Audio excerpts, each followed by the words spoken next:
Terrific. Thank Good evening. I hereby call the Palm Springs regular City Council meeting of October 14th, 2021 to order.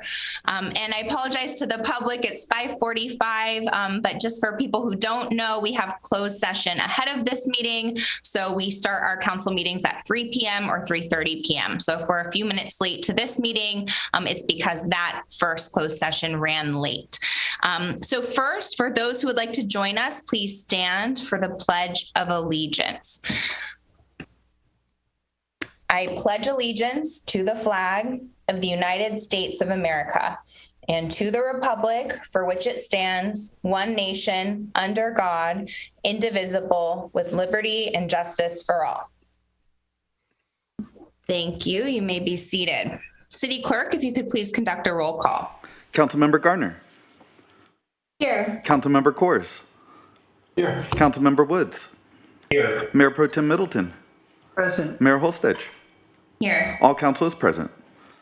Thank you. Tonight for presentations, we have a few items. So the first is presentation of a proclamation and recognition of the 50th anniversary of the Friends of the Palm Springs Library. And we have Council Member Dennis Woods presenting the proclamation. Thank you, Madam Mayor. I'll read the proclamation for everyone's edification. Whereas the Friends of Palm Springs Library was founded in 1971 to support and promote the services of the Palm Springs Library through community involvement, volunteer activities, and fundraising.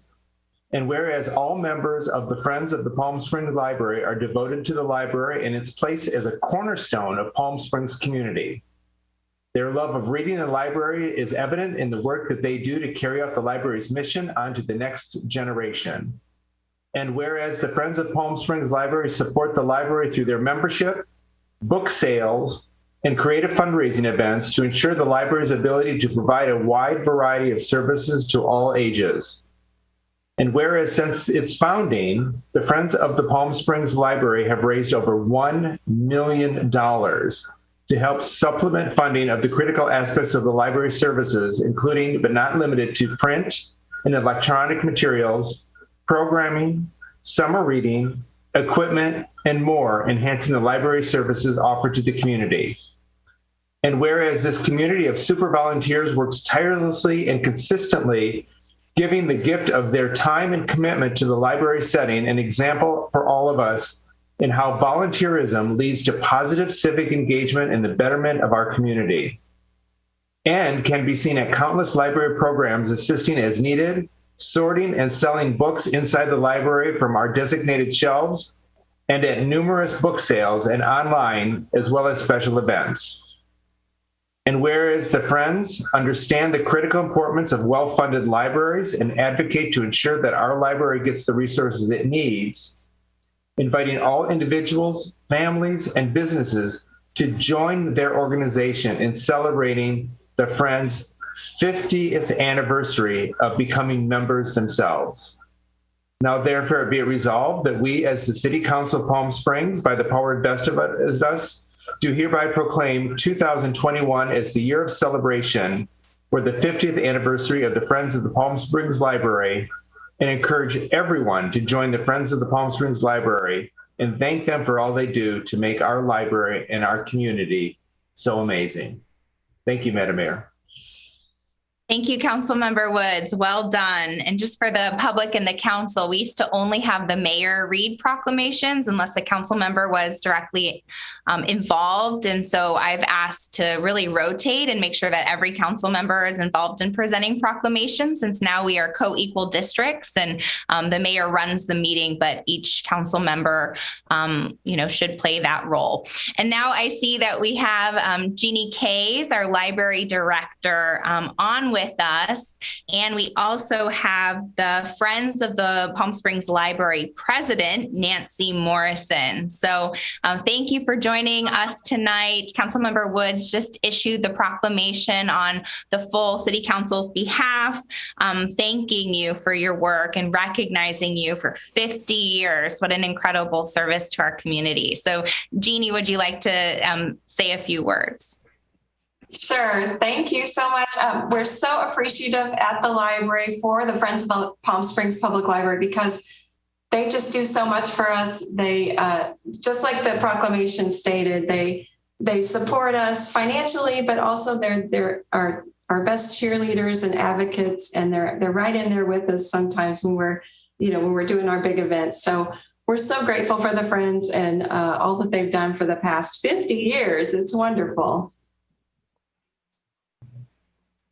Thank you so much. And hi, Nancy, would you like to share a few words as well? Sure, absolutely. Thank you very, very much, the City Council, for the proclamation. The Friends are just thrilled to have been in existence for 50 years. We absolutely love supporting the library, not only, like Jeannie said, financially, but with countless number of volunteer hours. Whatever the library needs, we're there to support them. And there are several things coming up on the agenda, and we certainly hope that the city will support us. We are having a silent auction. I'm going to do a little commercial here. Silent auction on our website, November 11th through the 14th. So we certainly hope that people will go in and bid on the different items that we're going to have, as well as just a reminder that Modernism in February, tickets go on sale on November 1st, and the Friends are sponsoring 3 of the different events. So thank you very much. Thank you so much for your work. We very much appreciate all that you do. And I know the council and the community is extremely supportive. Would any council members like to make any comments? Well, thank you on behalf of the full City Council. Thank you so much for your work. We are so excited to recognize the 50th anniversary with you, and we look forward to 50 more years of success of our Palm Springs Library. Absolutely. Thank you. Thank you. Have a great evening. You too. The next presentation we have tonight is a update on the Fallen Officers Memorial, and that is coming from Mayor Pro Tem Lisa Middleton. All right. Thank you, Madam Mayor. Last Friday evening, in a very solemn gathering of hundreds of individuals, we again paid tribute to Officers Jose Gil Vega and Leslie Zarebny, who 5 years previously on Saturday afternoon, October 8, 2016, were murdered. It was a horrific murder, a horrific day, and we are still recovering from that. We want to thank and pay tribute to all of the members of our police department. So many of them were there during the course of the presentation. They also had great support from our Palm Springs Fire Department. But most importantly, we say thank you in ways that we cannot describe to the families of Officer Vega and Officer Zarebny for the ultimate sacrifice that was paid by the members of their family. During the course of the presentation on Friday at what used to be the Town and Country building, we unveiled a new mural of Officers Zarebny and Vega. It was extremely well received. This mural is the product of the work and support of the Palm Springs Police Officers Association, but it is also the work of innumerable numbers of individuals in our community who came forward to ensure that an appropriate tribute was paid to these officers. And we thank everyone in the community that participated in this event. Thank you. Thank you, Mayor Pro Tem. Thank you to everyone for their work on that. Next, we have an update about the Downtown Park grand opening. This is a hard job because we have to bump from library to really solemn topic to now an exciting one. So we're excited to invite the entire community for a free Downtown Park grand opening celebration. It is coming up I want to make sure that we have that date right because I actually don't think that's correct. Yes, so it's Thursday, So it says Saturday, but it's Thursday, October 21st at 5:30 p.m. at Museum Way. So that's right next to Forever Maryland. We will be unveiling our new downtown park for the community, which was paid for by the community with Measure J tax dollars. So we are going to have free games for kids and families, fun activities for everyone to enjoy. We're doing a free mini taste of Palm Springs with local restaurants, so you can get snacks and taste some local restaurants' food. We're doing a 6 p.m. Halloween pooch costume contest, so bring your dogs to participate in that costume contest with their best outfits. And then we are presenting a free 2-hour ABBA tribute concert featuring ABBA Fab, and that will be at 6:30 p.m. So this whole event and the downtown park are brought to you by the City of Palm Springs and our Measure J tax dollars. And we ask that you invite the whole family, invite your friends, and come celebrate with us the completion of our downtown park, which will add so many benefits to the community. It has a water feature. It has an amphitheater for public events like the concert. It has a downtown police substation, and it has shady groves and walking paths. So we can't wait to celebrate and enjoy this park with you on next Thursday, October 21st at 5:30 p.m. and for many, many more years to come. And I know we've had such a difficult year and 2 years, and such a nice opportunity to have an experience like this to celebrate and come together as a community and focus on the future of Palm Springs, which is incredibly bright. So we hope that you will join us, and we will be there. Next, we have our last presentation for the evening, which is a presentation on blue zones. So we have Nick Butner joining us to present about blue zones. Councilmember Coors, I know that you've been involved in this work. Would you like to intro the presentation in any way? Sure. Thank you, Mayor, and welcome, Nick. We've been talking about blue zones and bringing it to Palm Springs from right about when the pandemic started, and that sort of delayed some focus. And so I'm really glad you're here to do an initial presentation for the council and the public on this. And congratulations on the U.S. Mayor's resolution encouraging blue zones. So I saw that this week. So welcome, Nick. Thank you for having me today, and I'm looking forward to sharing just a little bit about blue zones to everybody here. Should I just share my screen and just start the presentation, Jeff? Great, I'm going to do that right now. And again, I just have a short presentation, then I'd love to answer any questions that people might have. It's coming up right now. Hope you can see it. Really quickly, the goal of blue zones is to try to empower everyone everywhere to live longer, better. And to break that down, what we try to do is co-create opportunities, tools, processes, cultures, and environments where everyone everywhere, no matter what your socioeconomic status or the type of organization you work in, or the community you live in, people can live a longer, more purposeful, long-lasting life.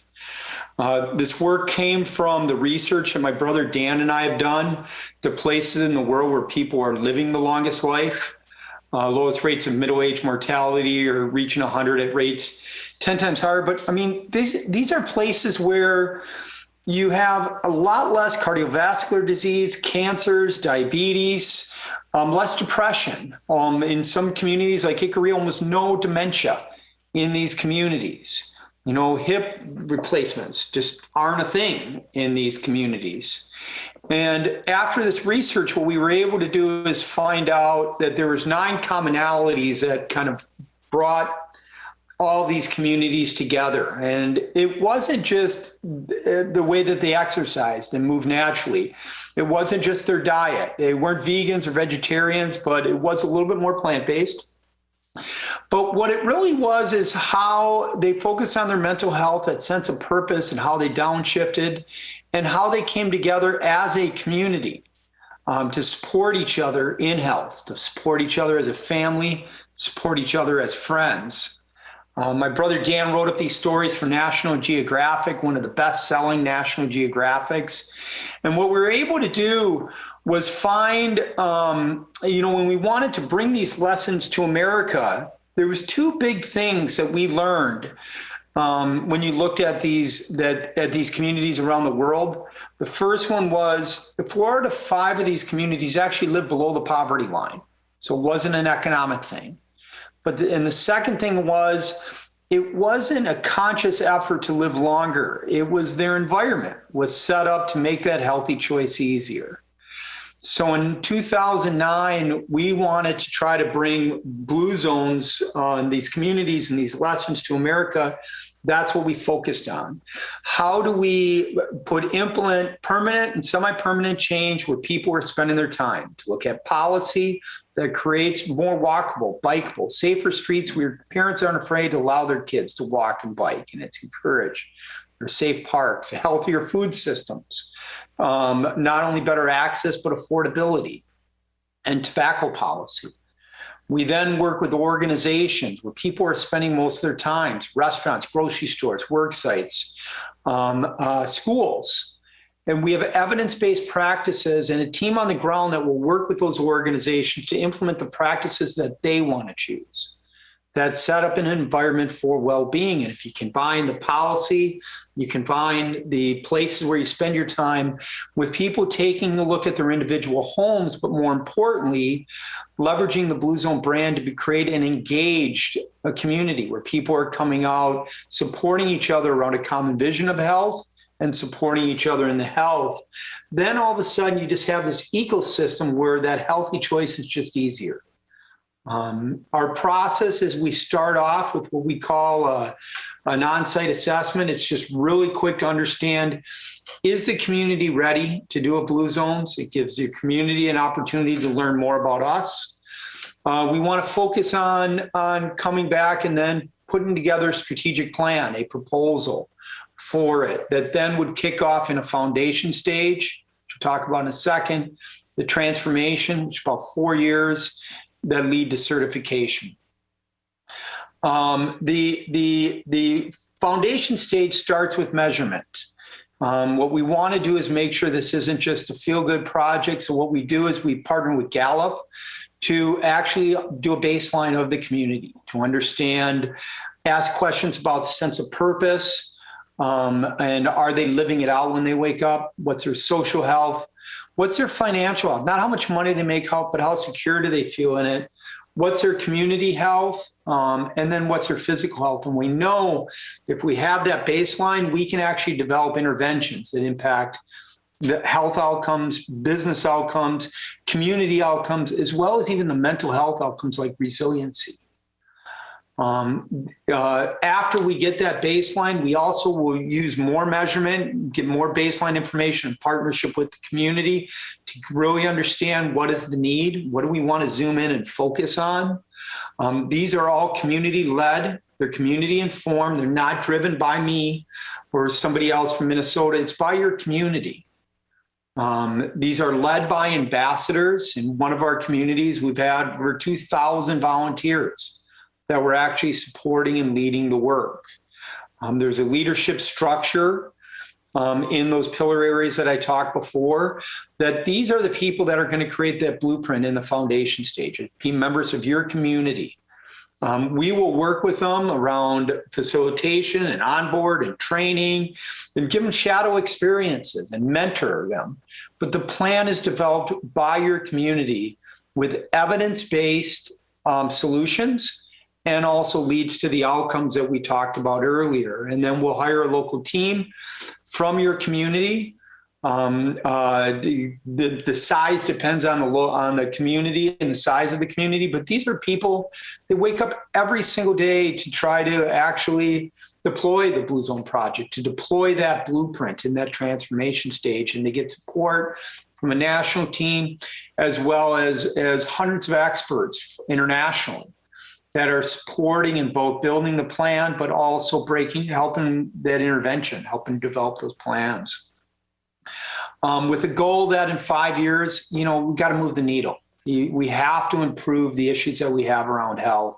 So again, it's measurable. We want to create enough awareness and engagement with your leaders, enough organizations that have participated and become Blue Zone approved, and passing policies.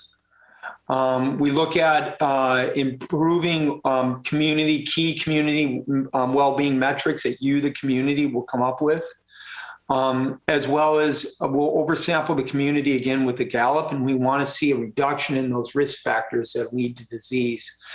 And then lastly, we want to see impact in the schools or work sites. We've done this project now, and it's actually 61 communities across the country, whether it be the yellow communities where we currently have Blue Zone projects, the blue ones. We're partnering with Adventist Health to deploy Blue Zone project in every one of the communities where they have a footprint. And the orange one is other ones, but it doesn't matter the type of community, whether it's a small community like Albert Lea, a little bit more rural, where we saw a 49% decrease in healthcare claims, but we also saw $40 million worth of add-on grants. In beach cities, a 55% drop in childhood obesity. What does that mean for a community 20 years down the road if those kids are healthier? In Fort Worth, they had over 90,000 residents engaged, over 280 organizations, hundreds of people created that blueprint. And just the value in smoking alone had impact. And then in a hospital system, an employer, about 2,000 people, we saw a $27 million reduction in claims cost over a 6-year period, self-insured claims cost. But what I like about these the most is they're sustainable. Right now, for example, in Fort Worth, they certified 4 years ago, the work continues. They're still not only winning awards, but there was an article the other day that talked about how their baseline, how obesity, how diabetes in that community has not risen when it's been going up in other places around the country, because you've created this infrastructure of change where well-being is a focus. With that, Jeff, I just want to kind of go over that quick, but I'd love to just stop sharing and answer any questions that you and your team might have. Thank you so much, Nick. And thank you to Councilmember Coors for his work on this and bringing this to council. Are there any questions from council members? It's a presentation, so we can't deliberate, but are there any questions? I don't see any. Councilmember Coors. Just one I've gotten from a couple folks, Nick, is obviously Loma Linda, we have one nearby. The others are obviously people who are doing kind of occupations that they were outside more. So given you've been in the beach cities, right? I think Hermosa, Manhattan, and Redondo, if I remember correctly, which probably a similar car culture, some other differences between us. How does that translate into a place like Palm Springs, if we were to do it here? What's really important around our work is it's, again, community-led and community-driven. So what our goal is to break down. Every community is doing great work. So in that foundation period, if we can understand what are you doing right now, what are some of the challenges that you're having, and we can think through opportunities. What we're able to do, like, for example, in the beach cities, was bring in the experts, and we hold what we call charrettes, where we can bring not only the public, but the private sector together to really try to understand what do they want the community to look like, what are the policies they want to focus on, but ideally give a new vision, to be able to create kind of a new vision of what's possible, and then leverage that engagement to be able to move. Like, one of the things that they did that I really like is their ambassadors around restaurants in that community. They went from 150 restaurants that became Blue Zone approved in their schools. If you look at what they did around biking, the idea was they did a cyclovia there that created kind of a protected bike lane on the Strand. And they saw, and I don't have numbers offhand, but huge numbers of more people biking and walking because you created an environment. I believe that would translate very well. But again, I don't know what the recommendations would be there until we did a site assessment. and then really try to customize this to your community. Great, thank you. Thank you so much. Any other questions for Nick?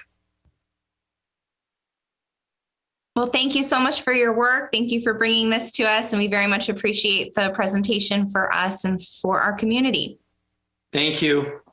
Have a great evening. Next and last, I think I said this was last, but I forgot one. We have our COVID-19 case update.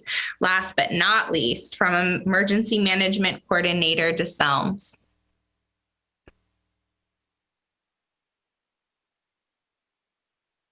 Good evening, Madam Mayor and Council. My name is Don Ueno. I'm the principal engineer, actually, for the city. Danny could not be here tonight, but I will happily present the data to you. Here, again, is your state metrics. The key takeaway from here is basically if you see, we kind of had a Delta surge, and we are on the downward trend, the tail end of that Delta surge. Here is the Riverside County metrics. If you look at the chart on the right, as you can see, last week there was a slight uptick, and then we're going back down. Locally, here for the city of Palm Springs, just like the county's data, we did see a slight uptick last week, but again, the trend is going back down. For our wastewater testing data, the chart on the right, you could see how we went through the different tiers, purple, red, orange, etc. The gray area is when the state stopped doing tiers on June 15th. And then the part in the white, that's when we started to do local measures. So as you can see from the data over time, again, we had a Delta surge starting at the end of July, and then now we're kind of leveling off. This chart shows you the last 90 days of our testing at the wastewater treatment plant. As you can see in the green bar, that's our Labor Day weekend. And as you can see, the last several weeks, we've been kind of flat. Yes, it's been going a little up, a little down, but generally overall, the data has flattened out. Regarding numbers, like I said, last week there was a little uptick. The numbers on the left actually represents 2 weeks ago, and the numbers on the right represents the most recent data that we have. So we have been going down.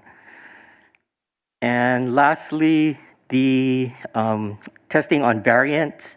Our wastewater treatment plant has been checking for the various variants that have been circulating, and the only one that we've found in the latest samples have been the Delta variant. The others we did not detect.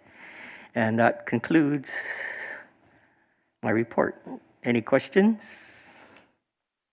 Thank you so much, Don, for the presentation. We appreciate you being here with us tonight. Are there any questions on the presentation? Councilmember Garner. This is actually, I'm just curious if we're going to have an opportunity to talk about the different restrictions we have in place and if that's going to happen now or it can happen later. I just don't know the process. Thank you, city staff. Probably a question for the city manager. Yes, sorry about that. I was just having a little trouble with my mic. Mayor and council, yes. So I would recommend this evening when we look at future agenda items, if that is something you would like to place on the regular agenda, we could certainly do that next meeting and have some of that conversation. Thank you so much. Other questions? Seeing none, thank you for the presentation. The next item is acceptance of the agenda. So the city council will discuss the order of the agenda, may amend the order, add urgency items, note abstentions or no votes on consent calendar items, or request consent calendar items be removed for separate discussion. So I'd like to entertain a motion for acceptance of the agenda? And then are there any items that staff or a council member would like removed from the consent calendar for separate discussion or vote? So first I'll ask city staff if there are any changes to the agenda or items that you would like pulled. Madam Mayor, staff would like to request that item 1D, agreement for technical assistance relative to foodware and food waste requirements and related items, be removed from the agenda. Thank you. And is that coming back to a date certain? I was excited about that one. So can you tell us why and when it's coming back? Mayor, my understanding is that there were just a couple of clerical type errors, but ones that were substantive enough that we wanted to clean up the document before it's approved by council. So it should come back next meeting. Thank you. So we will pull off item 1D, so it will not be considered tonight, and it will be added to a future agenda to a date uncertain. Are there any items that council members would like to pull for separate discussion?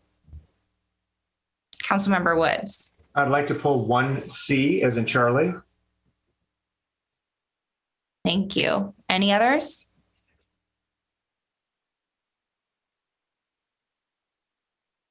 Seeing none, can I have a motion to approve, accept the order of the agenda with items 1C pulled for separate discussion and item 1D removed from the agenda? So moved. Second? Thank you. There's a motion and a second. Can we have a roll call vote, please? Councilmember Woods. Yes. Mayor Pro Tem Middleton. Aye. Councilmember Gardner. Yes. Councilmember Coors. Yes. Mayor Holstech. Yes. Motion passes 5-0. Thank you. Next is the report of the closed session. If our city attorney could please provide that.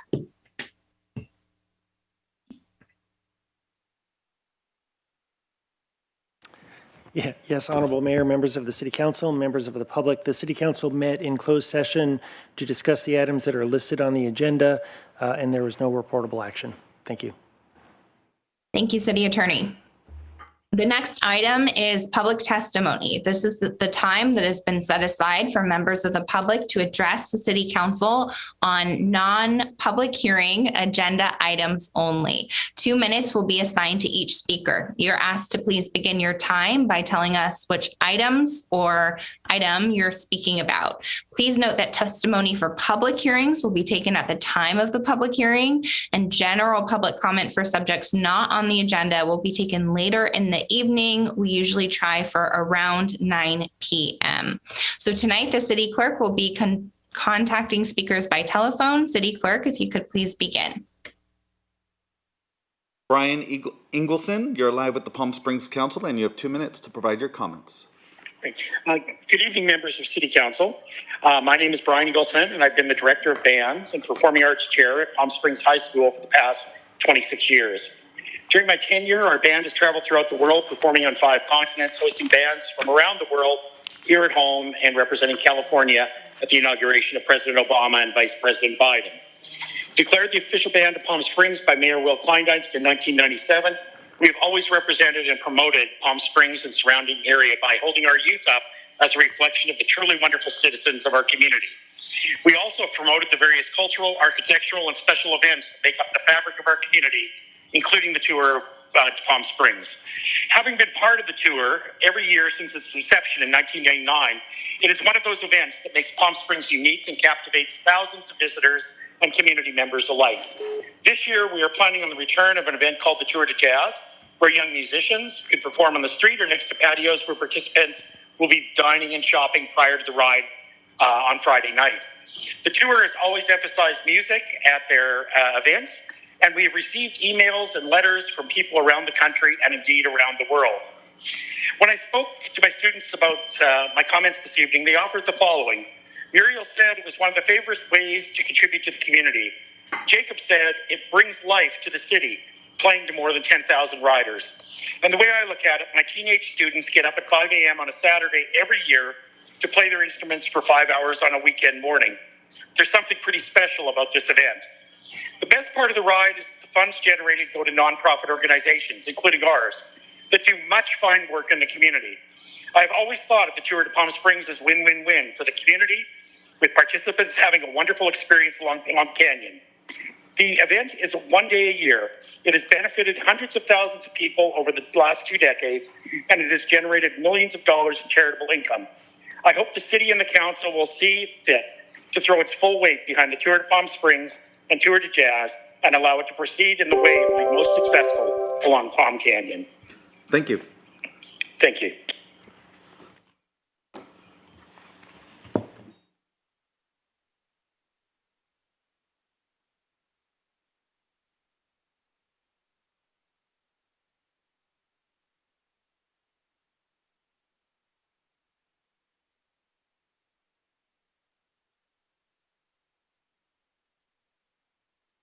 Deborah Griffith, you're live with the Palm Springs City Council, and you have 2 minutes to provide your comments.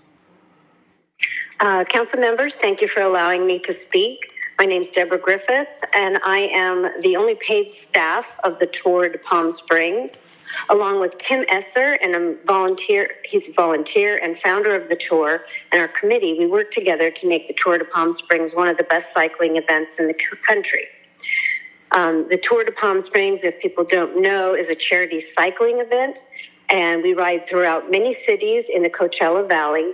And our mission states the Tour de Palm Springs is a community benefit organization that coordinates charity bicycle rides, which brings visitors from around the world to generate funds for local nonprofits for a better Coachella Valley. I am asking the council to continue this long-standing event on North Palm Canyon. On hearing that some merchants on North Palm Canyon no longer wanted the event start-finish line activities on the street, I personally went to many of the shops to talk to them about the event. I received warm welcomes indicating they love the event, including businesses such as the Lighthouse, Palm Springs, El Patron, Palm Springs Treasures, Crazy Mills, Tinderbox, and the Marlin Bar at Tommy Bahamas. So it is incorrect for anyone to say there are no merchants who support the event on North Palm Canyon. As mentioned, we bring in riders from throughout the county, state, and country, and these people are spending money at hotels, home rentals, restaurants, and shops. And most important, the fees that these riders have paid to participate are used to fulfill our mission of donating to local charities, including United Cerebral Palsy, Friends of CV Link, Rotary, many high school programs, National Charity League, Civil Air Patrol. In the past 5 years, funds have been donated to over 120 groups, has totaled $718,000. In closing, participants, supporters, volunteers, and vendors all love the event on North Palm Canyon, and we hope the city will continue to support the 24th annual Tour de Palm Springs on North Palm Canyon. Thank you. Thank you. Sophia Campos, you're live with the Palm Springs Council, and you have 2 minutes to provide your comments. Thank you. Good evening, City Council. I'm calling on behalf of United Cerebral Palsy of the Indian Empire regarding 5C. The reason I'm calling is that United Cerebral.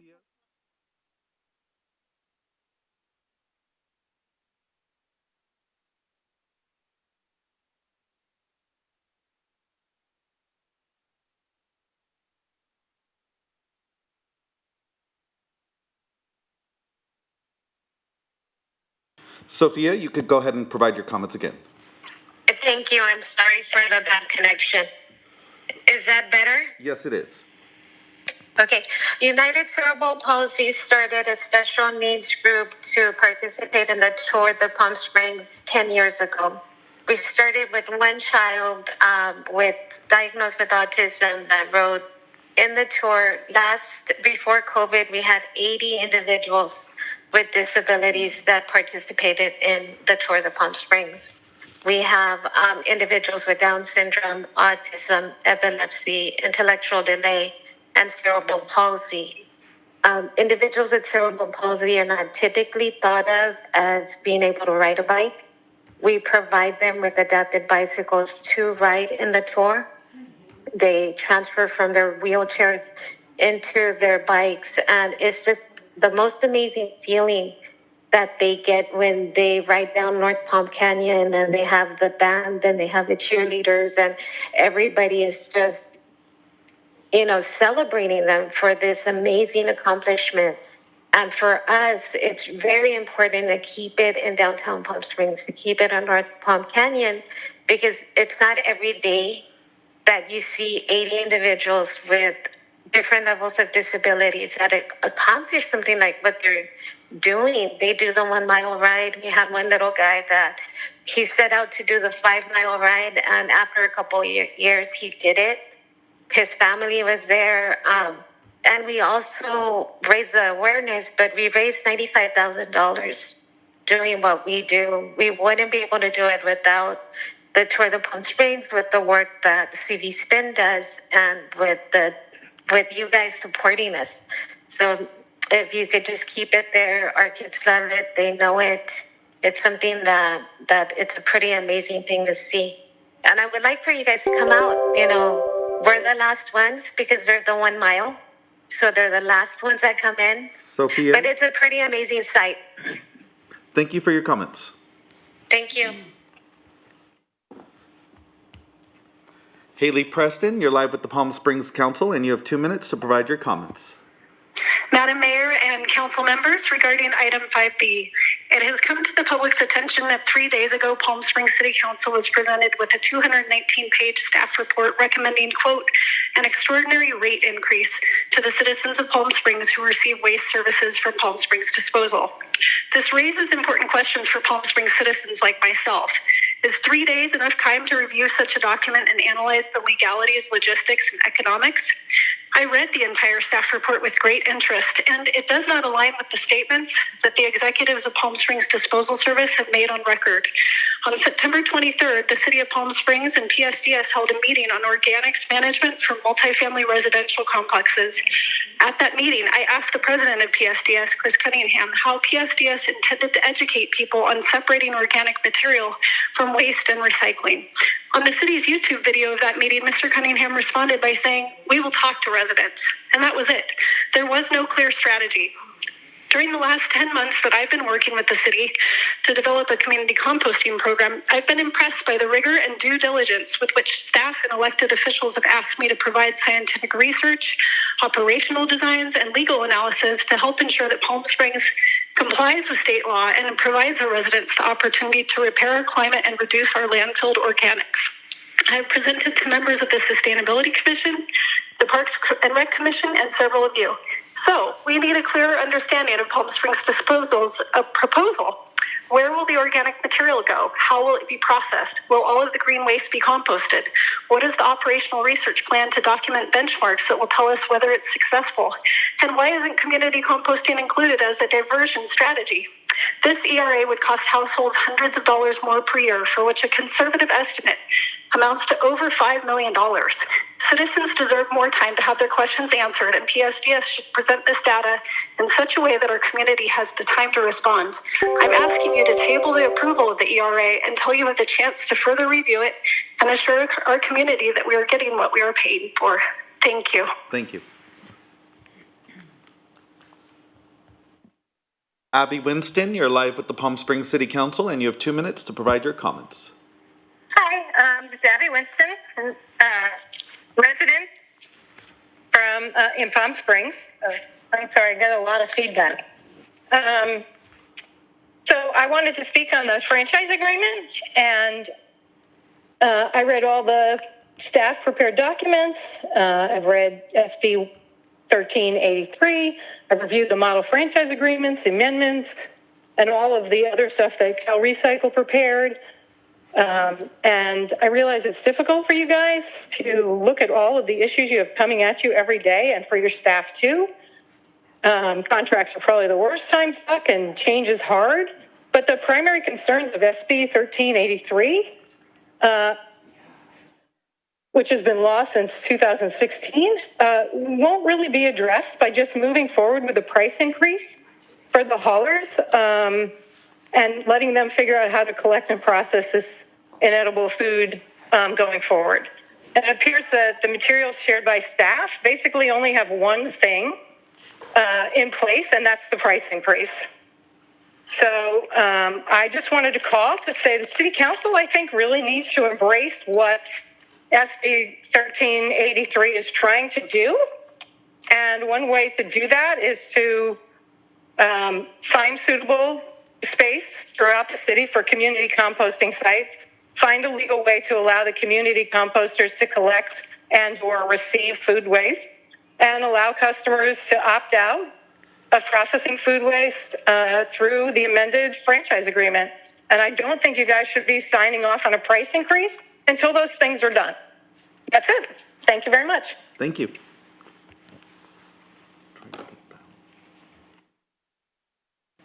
Courtney Brown, you're live with the Palm Springs City Council, and you have 2 minutes to provide your comments.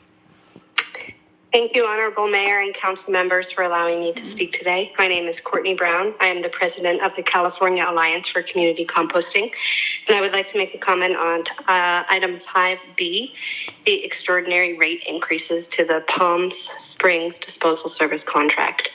From what I was able to digest in the 219-page report in the very few days that we had to review it, I find that the most important information is found on page 21, which says that these rate increases actually do not include the upcoming compliance with state law SB 1383.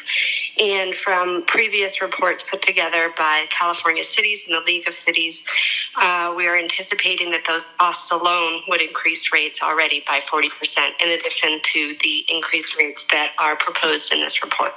So my comments are basically to you, Honorable Mayor. I think you should be asking a few more questions about this rate structure.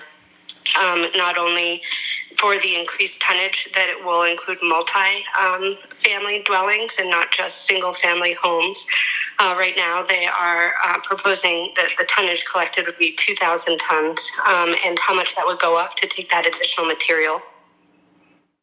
Facilities that are designated by the city at Edom Hill Transfer Center and at Coachella Compost Facility will be able to handle and have the capacity to process that increased material, and also that the material handling fee itself is primarily made up of those tipping costs charged by the disposal facilities, which are also owned by the haulers under this contract as well. So the fact that there is no competition alone in this industry allows this to be in a monopoly rate structure setting, as well as the services that are provided by the contractor need a little bit more information on if they have the capacity to do so. And the final thing is in SB 1383 in the capacity planning statement, it is your job, Honorable Mayor, to reach out to community-based organizations and take stock of the capacity that could possibly exist within your city jurisdiction to manage this material, either by reducing it to begin with, managing it on site, or allowing generators to donate it to community-based organizations. Thank you very much for your time today and all of your efforts to review this incredible document in such a short time. Janet Nelson, you're live with the Palm Springs City Council, and you have 2 minutes to provide your comments. Good evening, Madam Mayor and members of the council. My name is Janet Nelson. I'm providing my public comment tonight as someone born and raised in the Coachella Valley and also as a volunteer member of Desert Compost. The benefits of community composting are many: nearly immediate reduction of organic matter in landfills, reduction in greenhouse gas emissions, ongoing community education on resource recovery, composting, food systems, and climate repair. Upon my review of the new diversion strategies on page 86 of agenda item 5B, I strongly suggest that this list be amended to include community composting to assist with the reduction of organic waste from landfills. I request that Palm Springs Disposal Services sponsor local community composting as a diversion strategy and support the addition of an exemption clause in the franchise agreement to allow for resource recovery operators.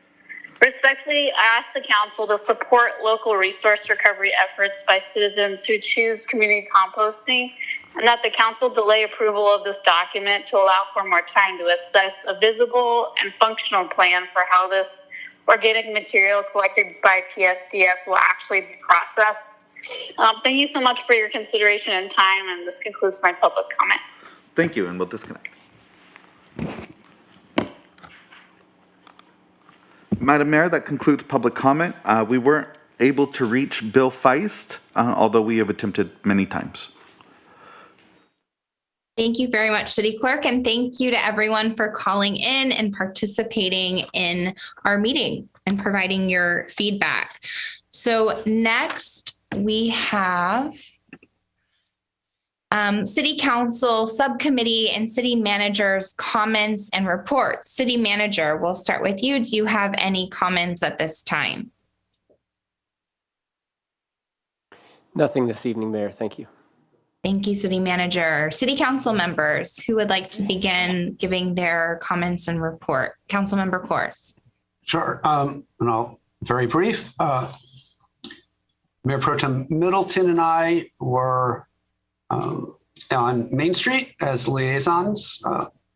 And one of the issues that came up that I just wanted to share with council is about the sense that there's too many billboards coming into Palm Springs for cannabis, and that created a negative impression for some folks. So I just wanted to flag that. I know we're going to be talking about cannabis enforcement later, but given that the court has ruled that cannabis billboards are legal, not allowed under Proposition 64, the governor vetoed a bill to make them legal. For that reason, at some point it would be good to either during that item later, if it's appropriate, given we're talking about enforcement, or at another item is sort of what the city's plan is when we have dispensaries that are breaking the law on this and we're getting complaints about it. And the state has not enforced any of this, but given there was an attempt to make it legal and that did not become the law, I wanted to flag that, and it was raised at Main Street as a significant concern for many of the merchants. I was at the Palm Springs Hospitality Association board meeting as liaison along with our city manager today. Really good meeting. I think a lot of positive indicators from retail, you know, some of them having record years, and our lodging and events. So very much an upbeat. There was a discussion of Tour de Palm Springs, which I'll save for when that item comes open, as there were definitely different stakeholder groups there. But overall, I think there's just a very positive sense from all the different hospitality sectors that things are really moving forward in a very positive way and coming out of some really hard times. They all are having, many are having record years right now. So I wanted to share that. Thank you, Mayor. Great news. Thank you for sharing good news with us, which we so need after this pandemic. Who's next? Who would like to give a council member report? Mayor Pro Tem Middleton. Thank you, Madam Mayor. Just a few things to go over. Last week, Governor Newsom signed into law AB 43. AB 43 received support from the Palm Springs City Council along with numerous city councils across California. It is a bill that will provide greater flexibility in setting speed limits to municipalities. I think all of us would like to have complete autonomy. This bill does not give us that, but it does give us much greater flexibility. I know that staff is already working on evaluation of the bill and what it's going to mean and how it would be that we would implement that bill. And I'd like to strongly request that staff come forward as soon as possible to brief City Council on the changes in law, as well as what plans we can put into place to promptly after January 1, when it becomes law, implement the provisions of AB 43. Yesterday at the Riverside County Transportation Commission, the Transportation Commission unanimously supported staff's recommendation of nearly $52 million to be requested in funding from the State Transportation Improvement Program. It is not a guarantee that we will receive that funding. There are 9 projects across the county that are being requested including approximately $15.8 million for Tier 2 environmental work for the San Gorgonio Pass Coachella Valley train project. So we once again are pleased to see that things are moving in a good direction towards trying to bring one of the most important public works projects of our generation, daily train service to the Coachella Valley from Los Angeles. A couple of weeks ago, I had an opportunity to tour a brand new facility, or new to me, I should say, facility on Tachiva. It's at 555 East Tachiva, Suite 1E201. And there, the Palm Tree Clinical Research Project is underway under the leadership of Dr. Carlos Martinez. And they are providing opportunities for individuals free of charge to become involved in up to 150 different medical research projects.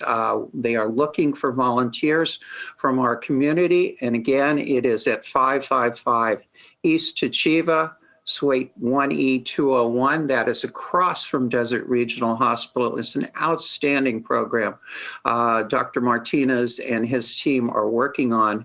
Alongside of them in the same office is a new PS test program. It is free. It is STI testing for a variety of sexually transmitted diseases, as well as hepatitis C and HIV testing. Again, all free, all confidential, and the administration of PrEP.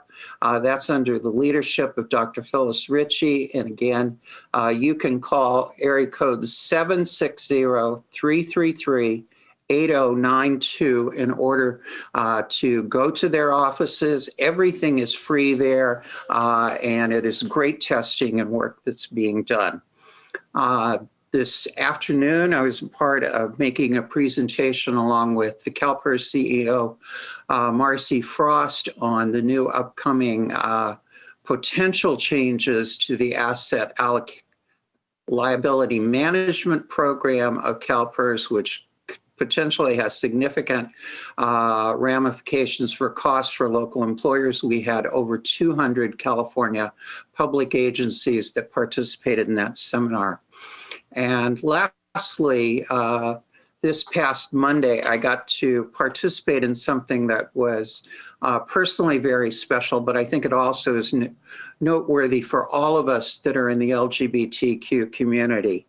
I was invited to go back to my hometown of Bell Gardens in the East Los Angeles area to participate in the grand opening of the new LGBTQ plus Youth Pop-Up Resource Center to be located in the Bell Gardens Community Center, Bell Gardens Veterans Park. This is really the work of and leadership of one particular city council member, Lesleth Flores, who came out at age 15 in her high school, went on to come back to her community, become elected to city council, and fight for a resource center for LGBT youth so that the youth in that community will have opportunities for affirmation that she did not have, and I can tell you I did not have. So I want to congratulate the Sella community. It is Southeast Los Angeles cities of Bell Gardens, Cudahy, Bell, Maywood, Southgate, Commerce, Montebello, Linwood, and Huntington Park, all working class, overwhelmingly Latino communities that came together to put in place a resource center for LGBTQ youth. We're seeing this happen all over California today, and it's a product of the kind of work that our city started and now is being emulated in places all over. Thank you, Madam Mayor. Thank you, Mayor Pro Tem. Thank you for your statewide leadership on so many of those issues. We really are appreciative. Councilmember Woods. Thank you. Thank you, Madam Mayor. As alluded to earlier or spoken by our Mayor Pro Tem, I really want to give a real hats off to the Police Officers Association for the commemoration of the two fallen officers. It really highlighted, there were excellent speeches during that commemoration, but what really stood out was how much we really do expect of our officers all the time and how much they really have to go through to keep our city and community safe. Another thing I'd like to mention is that a project that I have been working on well before I was on council was the signal synchronization for the entire valley, the entire Coachella Valley. It is coming to fruition, at least for the 111, where you can travel through the 111 as quickly as possible through signals and as efficiently as possible through signal synchronization. And this is only through cooperation of all the valley cities willing to participate in it. It helps us not only with travel time, but with air pollution and a variety of other things. And there will be a kickoff of this next week, so watch your local news for that. And then the last thing is I'm a representative on the Coachella Valley's Conservation Commission. And for those of you who don't know, one of our charges is to actually take developer money when they build in the valley floor and spend that money on preserving environmentally sensitive areas within the Coachella Valley. And we continue to do that. And we've just purchased some more land as of today. So with that, I thank you, Madam Mayor. Councilmember Garner. Thank you, Mayor. Just a few little things. The first is that now that we're moving into this chilly weather, just a reminder to get your flu shot. That's really important. No one likes the flu. I still remember getting the flu like 6 years ago. I'm traumatized by it. I always get my flu shot now. Never forget to do it. Another thing is I'm taking a page from the mayor's book, and I'm having a District 1 meeting on Zoom on Monday, October 25th at 6 p.m. Some of you might know I tried to do a newsletter and I was just not good at that. So we're going to try something new and hope that it's a little bit easier to make happen. Newsletters are harder than they look. And then finally, just a happy birthday to our mayor. Because almost a year ago, she had a baby, and happy birthday to little Aiden as well. But obviously our mayor did a lot of work that day that Aiden didn't have to do. So you get a happy birthday as well. And she came back to our council meetings almost immediately and was our mayor as a new mom, which is just absolutely incredible. So I hope that you get some time for yourself this weekend to celebrate you and your baby. Thank you so much. I really appreciate those comments. I was like, it's not my birthday. My birthday was in August, but you're right. It's an important birthday to recognize, and really important just to recognize all the parents in our community or the caregivers, because it's just such difficult work. It's the hardest job I've ever held. And I've been mayor and city council member and a lawyer. But yeah, really props, I think, go to our whole community who is caregiving for their family members or friends. It's difficult and important work, and severely underpaid with very little support from the community or from society and policy makers. So thank you for that. I just have a few upcoming announcements. So I thought Councilmember Garner might do this one. Do you want to do it for the Palm Springs Homecoming Parade as an alumni? I can do that. Do we have the date up? Yes. So it's October 20th. October 20th. So yes, October 20th is the homecoming parade.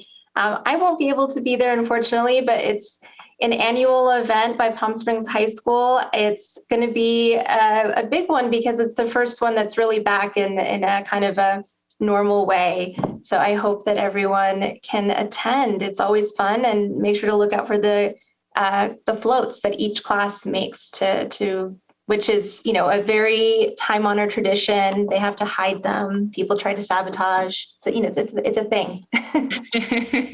Thank you, Councilmember. So that is October 20th at 3 p.m. for the public who would like to attend.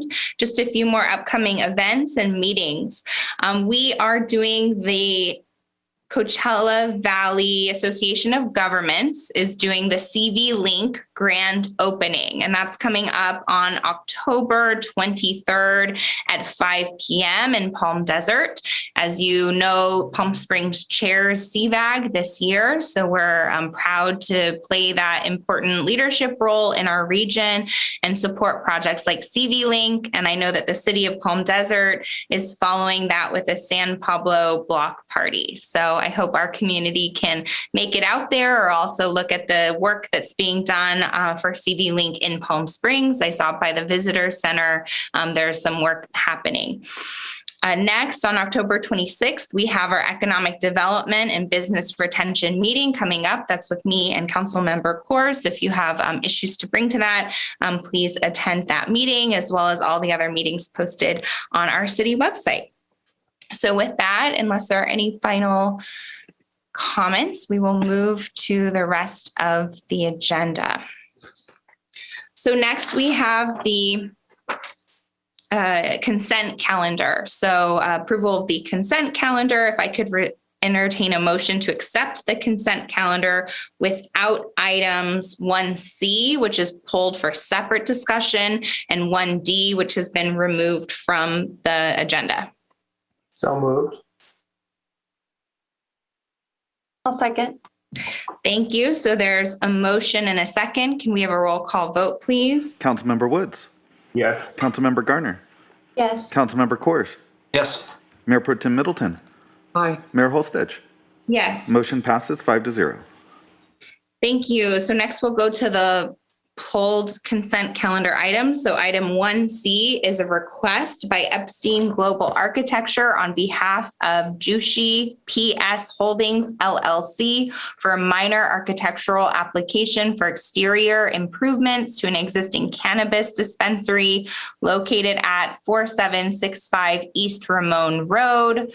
And if we could have a short staff report just for the public so they know what item this is about and have the details. And then I am recusing on this item in an abundance of caution. So I do not believe I have to leave the Zoom room. I just have to stay silent and not participate in the vote. Is that right, City Attorney? That is correct. Or you can also put me in the Zoom room in an abundance of caution. We always like to have an abundance of caution here. So if I could ask Mayor Pro Tem Middleton to run through the agenda. Thank you. Thank you. All right, 1C, request by Epstein Global Architecture. I think we've covered that already. So if we could move on to a short staff report, please. Mayor Pro Tem and members of council, the request before you this evening is a request for approval of the architectural treatment for an existing dispensary. There has been a transfer of ownership relative to this dispensary, and so consequently, the new owner is proposing to make minor changes and upgrades to the building. The application was reviewed by the city's Architectural Review Committee back in September. They recommended approval of the architectural treatment with two conditions. One, relative to a revised landscape plan that would go back for approval by the Architectural Review Committee, and then also an outdoor lighting plan. So based on those conditions, staff has recommended approval of this item, and we would open it up to council member questions. Are there questions for staff? Councilmember Woods, you asked for this item to be pulled. Are there questions or comments? Yeah, comment on this. You know, one of the things with our cannabis was that we wanted to increase our industrial areas and even our commercial areas. When cannabis came in, we wanted them to be more designed much better than what maybe the existing buildings were. And we even came up with a process by which if a building was abandoned that they could do it. Now, this isn't the case here. However, I think they can do more than what they've done. And I'd like to remand it back to the Architectural Review Committee to look at it again, including their conditions for lighting and their condition for the landscaping. I would also like them to look at more of the architecture and what could possibly be done. I agree that boarding up the clerestory windows is better, or unboarding them and covering them with stucco might be a better way, but maybe false windows up there or any variety of things that I think the Architectural Review Committee is better at would be appropriate in this case. All right. That's a motion. And is there any discussion on the motion or on the project? Councilmember Garner. I'm just concerned about sending it back. I know that our AAC is pretty particular about projects, and I feel like they do a good job and would have required more if they felt that it was necessary. So I'm just concerned about sending it back again. Councilmember Woods. It needs to go back anyway for the architecture and the lighting, or the landscaping and the lighting. And I'm just asking that they look at the architecture a little closer than what maybe they were given reins to do the first time through. Councilmember Coors. So can staff maybe jump in and share their view on this? And is including the architecture going to delay this at all? We don't believe that it will, as they do have to go back to the Architectural Review Committee anyway for the lighting and landscape plans.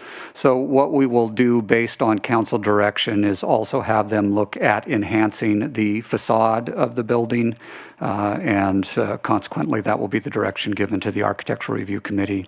If I might just ask clarification from the City Council, do you want this item to come back to the City Council after Architectural Review Committee has reviewed it, or shall final approval lie with the Architectural Review Committee? I would think that final review could lie with the Architectural Review Committee. Okay, thank you. There, Councilmember Coors. So given, because I had the same concern Councilmember Garner had, but if it's not going to delay and we can give them final review and we're just asking them to just take a look at this when they're doing it, I'll second the motion. All right. Is there any further discussion? Then a roll call vote, please. Councilmember Woods. Yeah. Yes. Councilmember Coors. Yes. Councilmember Garner. Yes, but just clarifying that it's because it's already going to be back with them. Agreed. And Mayor Pro Tem Middleton. Motion passes 4-0 with Mayor Holstage recused. All right. And if we could invite Mayor Holstage back to the dais and to the gavel. Thank you, Mayor Pro Tem, soon to be Madam Mayor. In just a few months here. It's nice to not run that. Okay, so the next item, so we're all in the entire consent calendar is approved.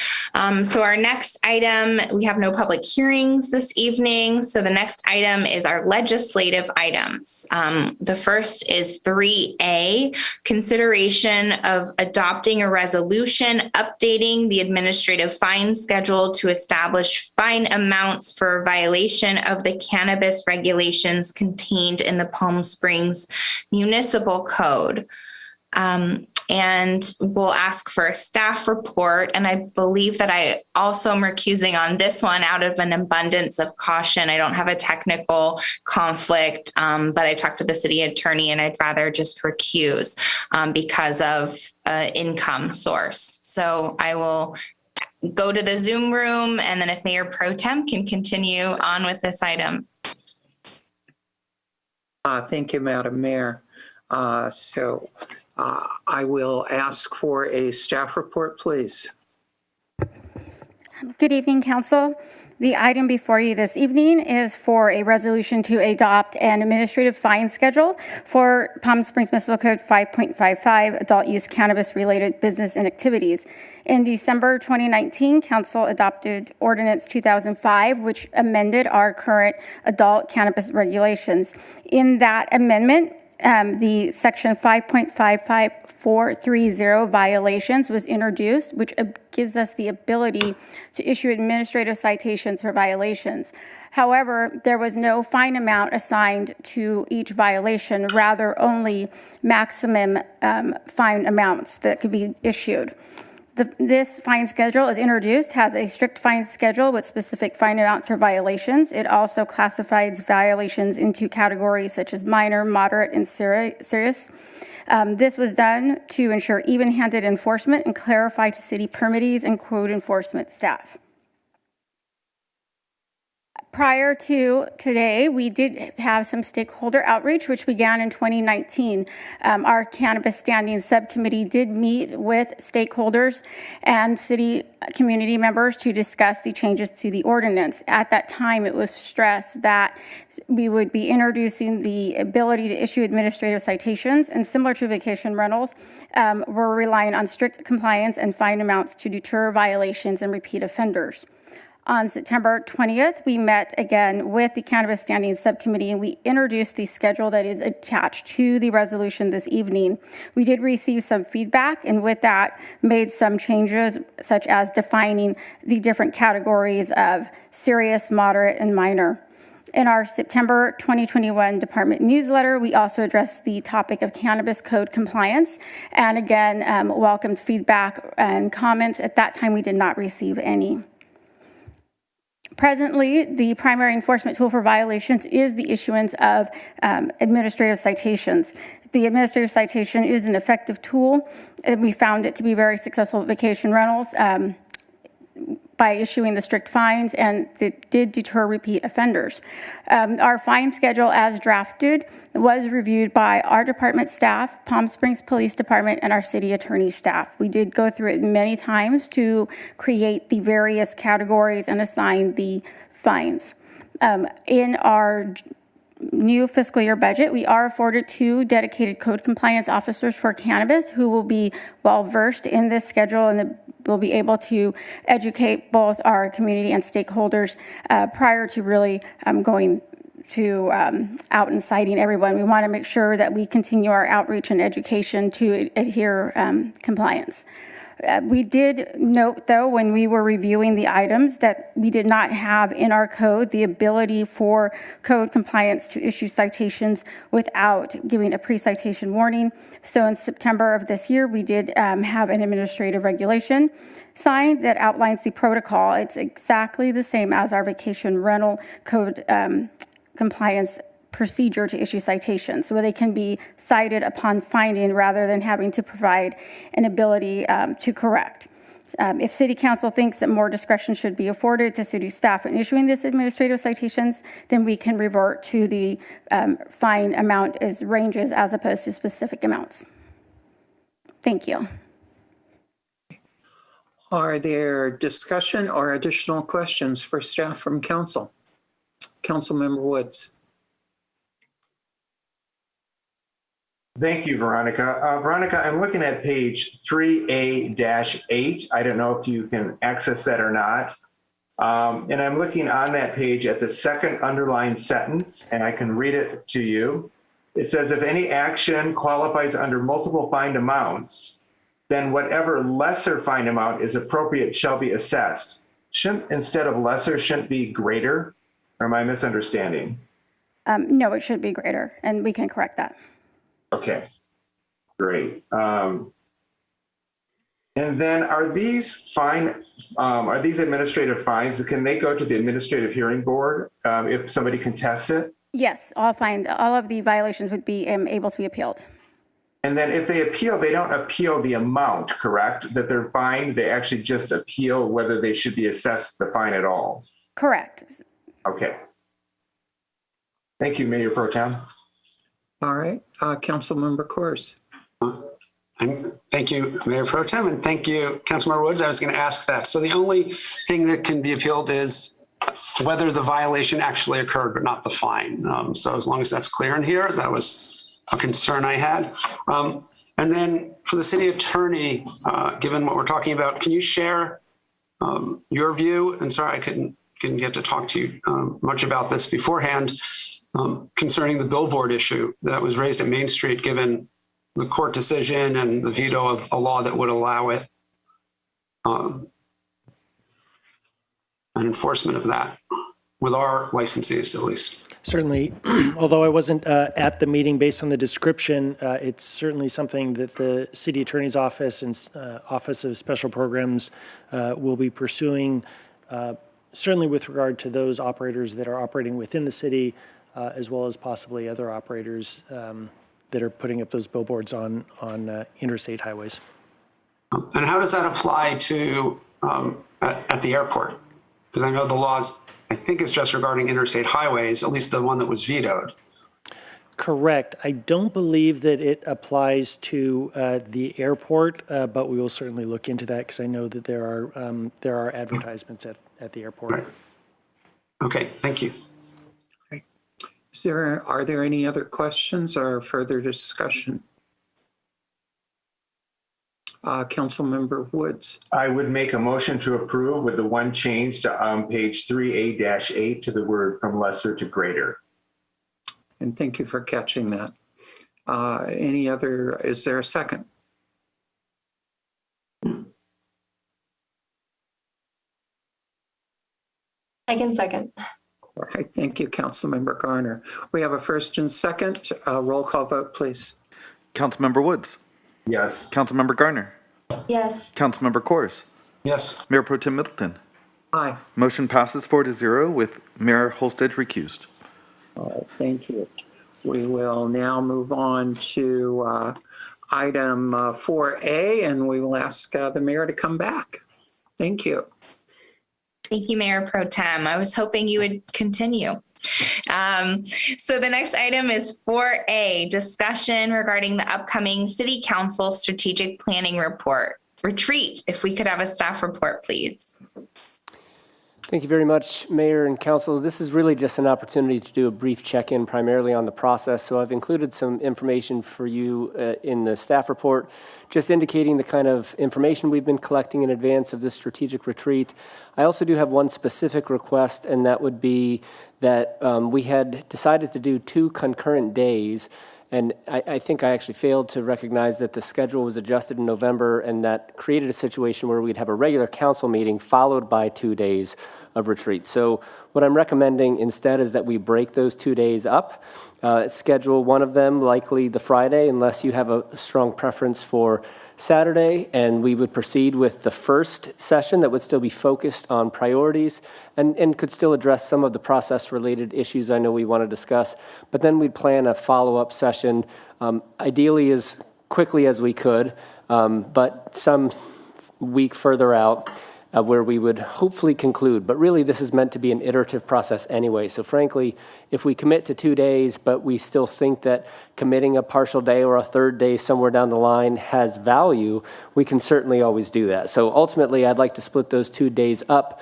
I have also indicated in the staff report a selected firm, or the firm that I would like to contract with. I vetted a few of them and think that they're just well suited for the work that we have in front of us. So, basic financial parameters, I think that will be around $20,000. We want to make sure that there's no notes or direction for me there. If all looks good, the consultant would likely spend about 30 minutes or so with each of you. We'll give the consultant also a lot of information that we're collecting by way of these inputs, including the community survey. There's both a scientific random sample version of that and an opt-in version that are just closing in these last few days. Last I checked, we have about 500 participants in each version of those, so that's really good. And we've had good participation from our commissions and our staff, indicating just from a very high level the 1 or 2 priorities that they would like you to be aware of as you kind of reconcile that whole list and scale that for us moving forward. So just an opportunity for a check-in if there are any other notes from you that we need to be aware of. Otherwise, we're on course to be ready next month. And again, would just like confirmation that we can split those days up. Thank you for the staff report. Councilmember Garner. Thank you. I do have a preference for the Saturday, mostly because Fridays after a council meeting are just really hard. So I think if we could have that break in between, I think it would give us all a chance to be a little bit more fresh for the conversation. It's also just a typical work day for me, so getting that opportunity to break it up like that is helpful personally as well. Thank you, Councilmember Garner. Other comments? Councilmember Kors. Yeah, I think given, if it works for staff, given, even though I know several staff and leadership work on Fridays, City Hall's closed, and I think if we can move it to Saturday, given Councilmember Garner some comments, I support that. And I would also just ask that we don't have too long between the two dates, because I think we lose sort of our momentum, and as we're working on things, to take, a significant break of any kind. Just one, we want to get this done so we can start having priorities, but two, I just think we need to do this as relatively close together, but agree Thursday, Friday, Saturday, none of us will be at our best, and and that goes for the staff who will be there, and all 5 of us. So I don't know if we can land on a date sooner rather than later, because we have a lot of people's calendars to schedule to try and get that second day in. And I don't want to see it pushed too far down the road. Thank you, Mayor. And if I could just quickly respond to those, no problem with Saturday opposed to Friday, and we can work immediately on scheduling that second day. I also did forget that, just want to confirm that we have done a lot to collect kind of the input side of this, and know that all 5 of you are very active in the community. I think have your finger on the pulse, so I think we have a pretty good idea of really the range of priorities, and just need to discuss kind of scaling those. But I wanted to mention that if you think it's important to have a little more of an open-ended session where we solicit priorities, that I would recommend doing that at the regular session immediately preceding this, so November 18th. Again, I don't think that's critical given kind of the level of connectivity you all have to residents and stakeholder groups alike, but if that's something you think we ought to add, I'd just recommend doing it on that date. Thank you. Councilmember Kors? Sure. Just to add in on that, I think if we have the amount of input we're getting, and 500 from a random sample and already 500 from residents, I think it would probably be more useful after strategic planning, before we finalize anything, to get the community's input than before we actually talk, for them to have a sense where we're going, present that, so they have something in front of them instead of just sort of whatever everyone's personal interest is, but to really get a sense of what we're seeing as the priorities, and then weigh in before it's adopted by council at a public council meeting. That would just be my 2 cents, but very open to different models. But that's sort of what my initial thoughts on that. Thank you, though, for raising that, Justin. And if I might, Mayor, that is, I think, an excellent practice. I should have mentioned that right off the bat as an alternative, especially if that exercise is primarily a point of emphasis, right? Like some people would like to advocate for something on the list a little more than something else, and having that as kind of a point of reference to the conversation, I think, is an excellent idea. Thank you. I agree. Any other comments? Councilmember Woods. What dates exactly are we looking at now? So that would be November 20th. I believe that's the Saturday. Let me just pull up my calendar.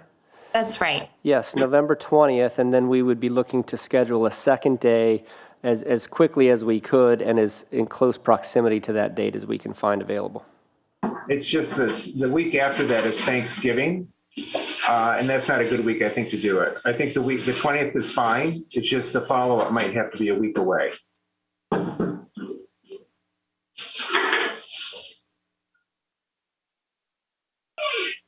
It sounds like what the city manager is proposing is for it to be longer than a week away. So I think that will work. But I would also echo Councilmember Kors's comments that perhaps we could pick a date for the following one, either between that or at that meeting itself, so that we know when it will happen and the public will too.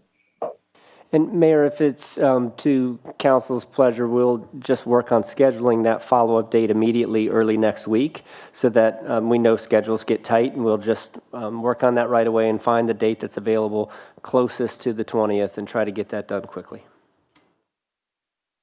Thank you.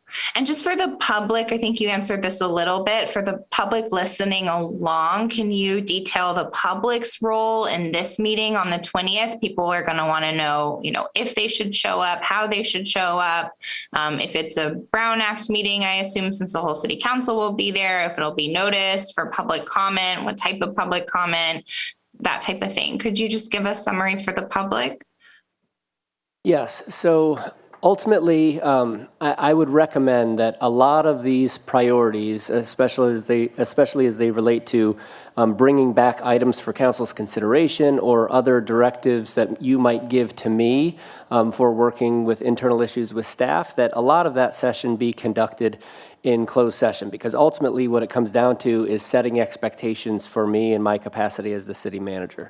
So that's one of the reasons that we try to do a lot of this robust input activity early on with the survey work. That survey is somewhat general, but it is really a good barometer of where our residents kind of see community strengths and weaknesses. So still a great entry point to the discussion of priorities. And then again, we have a lot of input at the level of commissions and staff that are all running programs that serve residents on a regular basis. And then there would be a component to this available after that outline is created to vet those things before ultimate adoption by council at another public meeting. So all meetings would be Brown Act, and there would be an opportunity to give comments. But I think what this is really, the idea of this strategic retreat is very rarely does a deliberative body that only gets to work with as a unit, all 5 of you, on rare occasion, and even rarer that you're able to kind of step back and look at the big picture instead of just considering staff reports and ordinances and those kinds of things in the regular course of regular meetings.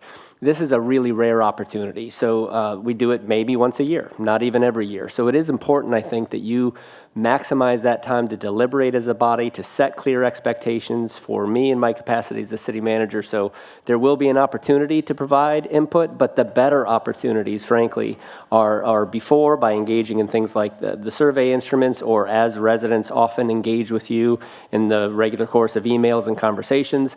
And then again, after, when we have a public meeting where we would present the outline of these strategic priorities and solicit feedback.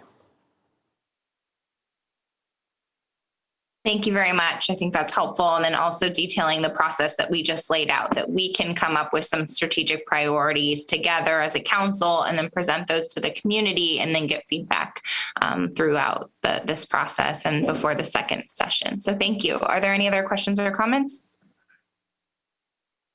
Seeing none, we don't need a vote. This is just direction to staff, right?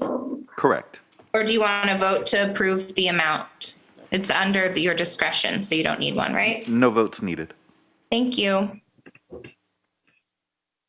So next we have our new business. So the next item is 5A, consideration of approving an agreement with the Palm Springs Unified School District for law enforcement services from Palm Springs Police Department for a school resource officer. If we could have a staff report, please. Mayor and Council, I'll be happy to introduce this item before turning it over to some of our team and the superintendent of the school district. So you recall we presented this last week, but there was last meeting, but there were some concerns ultimately about, number one, what was the impetus for the school district to kind of pause this arrangement and then ultimately agree to move forward with the fairly traditional arrangement, financial reimbursement from the school district, et cetera, but also some broader concerns about the role that our school resource officer plays in schools and wanting to get some assurances that that is really a positive presence. And so we did have some direction from council to outline perhaps some data on our program, perhaps some comparative analysis on other communities that have either amended or suspended or continued their school resource officer program. We're not really prepared to dig in at that level, but we were ready just at this first meeting since that conversation to talk a little bit more about historic data with our school resource officer, and then more importantly, to hear from the school district about their vision for this program moving forward. Because I even learned since the last meeting that I think this program is being re-envisioned some, and there's a desire to integrate this program into broader efforts aimed at student wellness. And so I don't want to speak too much for the school district, but those seem to be aligned enough with some of the concerns we heard from council that we wanted to take advantage of the opportunity to bring it to you and really describe what is intended for this program moving forward, how the school district intends to measure the program, and then see if you still need additional background or other comparative analyses. If you do, we're in a better position this evening to kind of talk about what we can and can't get and what we think the added value of those might be. But for now, this at least gives you a much better idea of what's intended in this agreement, and really more importantly, how we intend to operate this program moving forward. So I believe we do have the superintendent of the school district with us by Zoom, and also Acting Chief Desmarais is here in the council chambers. So maybe it would be appropriate first to start with the school district and hear a little bit more about how this program is intended to be organized, and then we have a little more information for you on our program. Thank you, the city staff, for all your work on this. So do we have Palm Springs Unified Superintendent? Hello, welcome.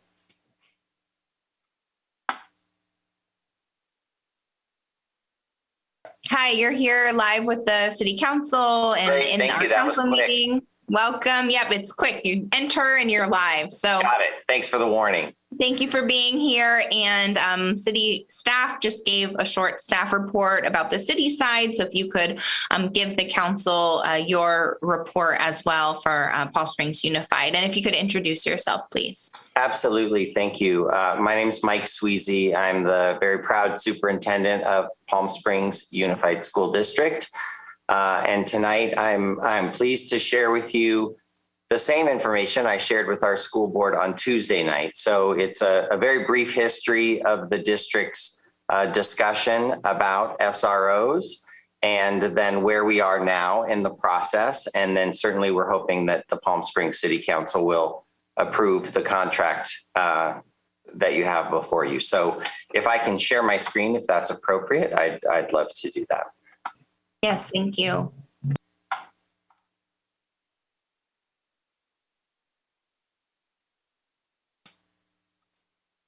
So just as a disclaimer, again, this is the presentation I shared with our school board on Tuesday night. And this first slide in the upper right-hand corner, you'll see that it says previously presented on August 24th. So I just wanted everyone to know this is the same exact slide. I haven't updated it since August 24th. This paints a picture of the school district's discussion about school resource officers. And it started back in 2019, believe it or not. We created a new position, an executive director of security and disaster preparedness. And one of the reasons we created that position was to assist the district with interfacing with our local law enforcement agencies. So we as a school district work with 4 separate law enforcement agencies. And so we knew we wanted somebody, especially somebody who had prior law enforcement background, to assist us with that. And so on March 2nd of 2020, we started Lavon Smart, our executive director, started in the position as executive director of security and disaster preparedness. And when he started, one of the things that we asked him to do was take a very close look at our school resource officer program, among other things, including our district security, as well as disaster preparedness. March 2nd date is an important one because on March 13th, we closed.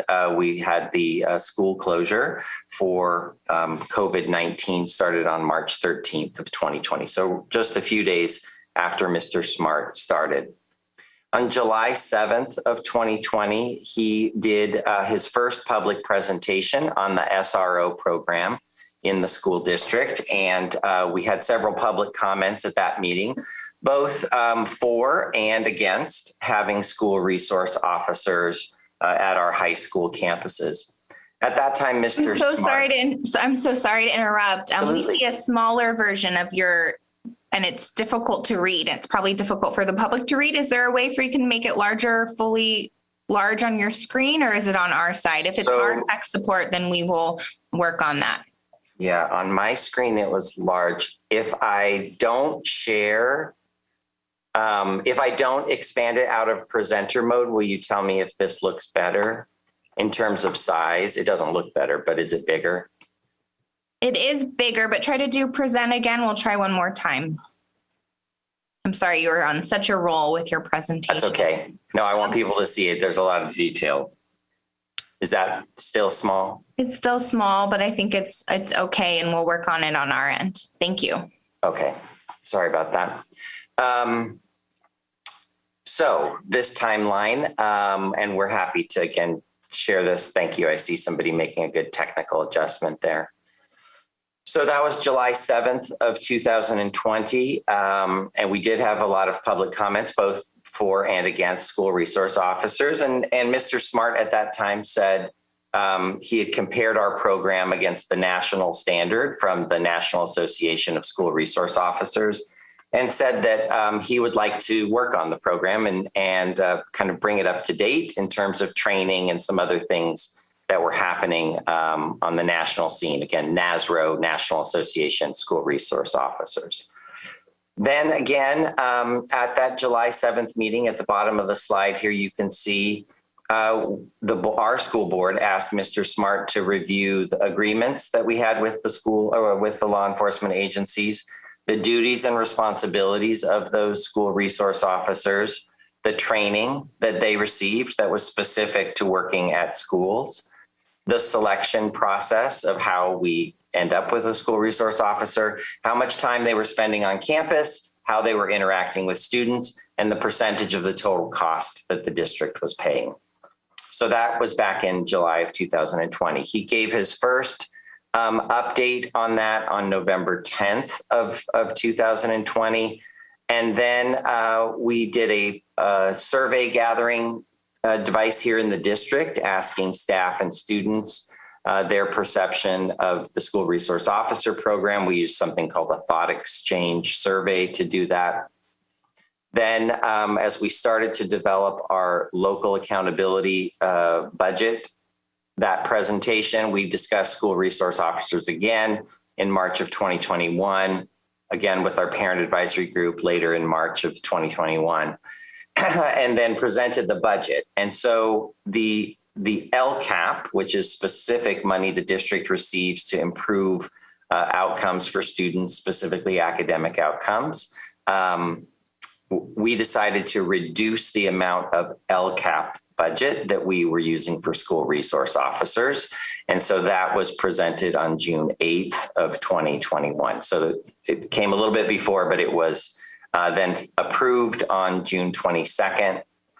On July 27th, Mr. Smart again presented back to the school board again about the SRO program. And again, we had some public comments on both sides at our July 27th meeting. And at that time, Mr. Smart said he felt like the program still needed some work, and some of that work needed to take place on the school district side, the way we were using school resource officers. And he wanted to get that lined up, as well as reach agreements with all the law enforcement agencies for a revised MOU that was a little bit more specific about training and selection and those kinds of things. Again, on August 10th, we discussed it. And then on August 24th, the board gave me the authority to enter into contracts with the law enforcement agencies for this revised kind of SRO program here in Palm Springs Unified. So in between those times, I met with all of the police chiefs in the 3 cities, as well as representatives from the Riverside County Sheriff's Department. I talked to them about the district's vision for working with school resource officers.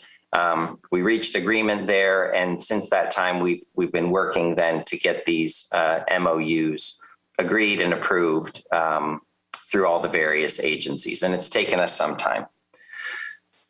So what I said to the our school board on August 24th is that the the program that we were working towards would have law enforcement agencies covering on average 30% of the cost of the officer.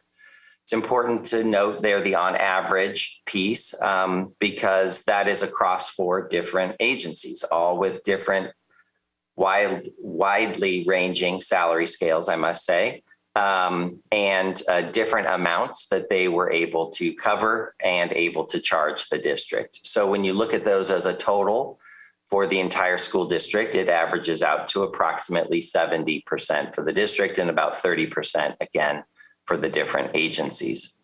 We left our LCAP budget at $400,000 and then said that any amount over that $400,000 would come out of general fund. So it wouldn't come out of this specially designed budget. It would come out of our general operating budget. The changes that we were wanting to make across all MOUs include training, the defined role as part of a broader support team, collaboration with the law enforcement agencies, talking about the selection process of officers, and we need to do ongoing program evaluation, as well as gather stakeholder input throughout the year. So our board had some specific requests of us to gather input from community, staff, and students, parents and students about school resource officers. So as a district, then we really worked to define school resource officers as part of an overall support team, not as an individual standalone person on a campus, but part of a broader team for people to work across their interdisciplinary areas and to provide the most effective support to students that need academic or behavioral support at the school. And so to do that, we are developing these support teams at each of our high schools that will support specific students who are struggling. And again, the school resource officer, we would like them to be one member of this broader team. And they can provide support in many different ways on our campuses for our students. That team, as you can see, is made up of school administrators, mental health professionals, community liaisons, social workers. We as a school district are hiring social workers for the first time. So we will have social workers on staff. We have prevention specialists, intervention specialists, our own security, school resource officers, medical professionals, et cetera, so that as a whole team, we can provide the support that students need. To staff that team in part, we have a lot of those pieces already, principals, deans, assistant principals, but we added social workers, as I mentioned. That's a new position for us this year. We added additional school counselors across our district at about $2 million worth, a multi-tiered system of support personnel, including behavioral analysts, behavior paraprofessionals. We increased our mental health budget. We have licensed therapists available for our students and families. And then Care Solace is a program to connect families with mental health resources. So all in all, this is out of the LCAP budget, about $4 million here to build the entire team and about $400,000 for the LCAP contribution for school resource officers. To evaluate the program moving forward, because our board really, as you know, from your own discussion at your last city council meeting, for 20 years, 30 years, school resource officers have been a consent item that people just agreed to between the school district and the city and the law enforcement agencies. So our board asked us to do a little better job of evaluating and measuring the program. So we have quarterly reports around the following: the presence of the school resource officer on campus, their participation, the other members of the team and how often they are on campus, the number of criminal incidents that require enforcement action, classroom instruction, district training, how many of those student support meetings are we actually holding and participating in, and how many students are getting that kind of support. In the annual evaluation, we'll report the total number of all of those things, but the total number of intervention plans and mental health support that's been provided. We'll track the students who participated in that support team and look at their improvement in behavior, attendance, grades, et cetera. Depends on what the issue is. We're going to be surveying using a different survey technique, students, teachers, and administrators and parents about the school resource officer program and the broader support team program at large. And then we'll discuss again the number of times that we've discussed kids and provided that support via these support teams. Those revised law agreements with the law enforcement agencies, again, as I mentioned, talks a little bit more about training and a defined role for the school resource officer that's broader than just law enforcement action, but includes advisor, mentor, educator, really, again, working with us as part of that team. So that's my quick presentation. When I presented this on Tuesday night, I brought forward all of the agreements, the Riverside County, Desert Hot Springs, Cathedral City, and the Palm Springs MOUs, and our board, after some discussion, mainly about cost, decided to vote unanimously in support of those contracts. Thank you so much for the detailed presentation. We're happy to have you here. And I'll say that Palm Springs Unified School District is such an important part, such an important partner to the city of Palm Springs, such an important part of our community. I know we serve the same residents. You serve a lot more residents of the Coachella Valley than we do, but really appreciate you being here at the city council meeting to educate our community, because often we have people asking these questions or they don't understand that it's not the city council, but often the school district making some of these decisions, although this one is between both of our agencies. But I just wanted to say that we're really appreciative of your leadership and Palm Springs Unified School District board and staff for all of your work that you do for our community and for our kids and their families. Thank you. Thank you, Mayor. Thank you. So let's do this to be thoughtful of your time. So we will ask council members to just ask questions for Palm Springs Unified right now. And then we'll go to questions for city staff, and then we can stop the questions and deliberate at the end, if that sounds like a good procedure for everyone. So perfect. So let's start with questions for Palm Springs Unified.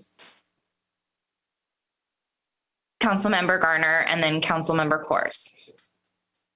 Hi, Superintendent Sweezy. It's nice to have you here. And I hear you speak Spanish too, which is great. I try. No, I hear that you're very successful. Does Palm Springs Unified have a zero tolerance policy? A zero tolerance in regards to like discipline? No, actually, we don't. We look at each case individually. Okay, great. That's great. That's good to know. And then I'm wondering, when Mr. Smart did his evaluations, did he do any demographic research of finding out which types of students are more likely to interact with SROs and what kind of the process is with that? It's an excellent question. And no, he did not. He really was looking at it from the perspective of the district's implementation of the program. We were not doing an evaluation of the effectiveness of the program. We were really looking at how we were utilizing the officers. Thank you. That's it for me for now. Thank you, Councilmember Kors. Great, thank you, and welcome, Superintendent Sweezy, and all your service, really, at Palm Springs Unified and your prior jobs. It's greatly appreciated. Thank you. And I appreciate that the board and the administration spent time doing this, and the evaluation you discussed in how this moves forward, I think was important. I do have a question. I know you've discussed the changes to the MOU. Is that the contract we have before us? Are those changes in there? And what specifically are the changes? Since I think it was reported that they were identical, but I don't have the old contract to know that. I just wanted to make sure we understood the changes. Definitely. So there's no doubt that has been an area of confusion across the board. really to look at the revised contract, you have to go back to 2019. So in the school year 2019-20, which was our last, well, it wasn't even a full year. Our last year that we believed we were entering into a full year. That is the MOU and the contract that we knew needed revision. What ended up happening is we, as you know, weren't in session last year until April. And in fact, our high schools didn't have all of their students on campus until May, and the school year ended in June. Once we realized that we were going to be back on campus, which again was a question for us each month, if we could get students back on campus safely, contracts were sent, which actually were contracts reflecting many of the changes that we wanted to see take place in the MOU. Those contracts were sent, and as you know, really with no discussion, they were kind of approved as they'd been approved for the last 20 or 30 years. So when you look at last year's contract and this year's contract, they will look surprisingly similar. But for us, really, the contract we're talking about is from the 2019-2020 school year. Oh, great, thank you. I know you talked about LCAP and people have heard the term. I think a lot of folks, especially who aren't engaged with the school district, have no idea what LCAP is, what the money is for, how you get the funding and all of that. So maybe if you can give a brief description for us and the public, I think that'd be very helpful. Thank you, Mr. Kors. I appreciate the opportunity to do that. In California, school districts receive additional funding based on the number of students in need. And believe it or not, in the Palm Springs Unified School District, over 97% of the students in this district are considered high need, according to the state's calculation. That includes free and reduced price lunch, socioeconomically disadvantaged, English learners, foster and homeless youth. So 97% of the students we serve fall into one or more of those categories. Because of that, the state provides some additional funding. That additional funding is called LCAP, Local Control Accountability Plan. And those dollars are specifically designed to help those at-risk students. That's why we looked at that as maybe not the most appropriate use of LCAP dollars for SROs. And that's why we reduced our LCAP contribution for school resource officers and increased our LCAP contribution for those other support providers. Great, thank you. And I know at the school board meeting, you said that this is the only time LCAP funds are being used that are not contributing to outcomes for students. Correct. So in this broad budget that we produce every year and go through a very public process to create, we have to identify each expenditure and how it addresses those needs. And so for us, the school resource officer is not targeted specifically at the needs of those students. Great. And without getting into deliberations or where any of us are, if the council wanted to move forward, is there any objection given some of what I've heard in the community and, you know, and our residents feeling that the money for the Palm Springs officer, if we go that way, would not come out of LCAP funds, given you have sufficient other funds for the four? Well, so just make sure I'm understanding. So currently our proposal is that a portion of the Palm Springs school resource officer would be paid for out of LCAP funds, and that then we would supplement the difference with district general fund dollars. Great. So I don't know how you agreed with the other three cities, because that's already done. But I guess the question is it workable that for the Palm Springs officer, it didn't come out of the 400,000 of LCAP, it came out of the recovery funds instead? I hesitate to say it may be possible. I think it certainly would be a new experience, right, to have that direction coming from the agency that we're going to be paying, which funds that we should be using to do that. So that's something I would want to talk over more. Okay, just it's something that's come up. And I just wanted to ask that while we had you. Gotcha. Appreciate it, Superintendent. That's all the questions. Thank you, Mayor. Thank you. Thank you. Thank you, Superintendent. We don't mean to put you on the spot. We know No that problem. you have a board you work for and Right. attorneys and all that. So Mayor Pro Tem Middleton. Thank you. And Superintendent, thank you for all the work that you do. I was impressed by the team that you're putting together. And it certainly does seem to be very multidisciplinary, multifunctional. What's the specific role that the police officer plays within that team? Thank you for asking that. So we're very excited about this, and let me be frank, this will be a new process for us. That's partially why we're so excited. The idea is very simple. So each school will have this team.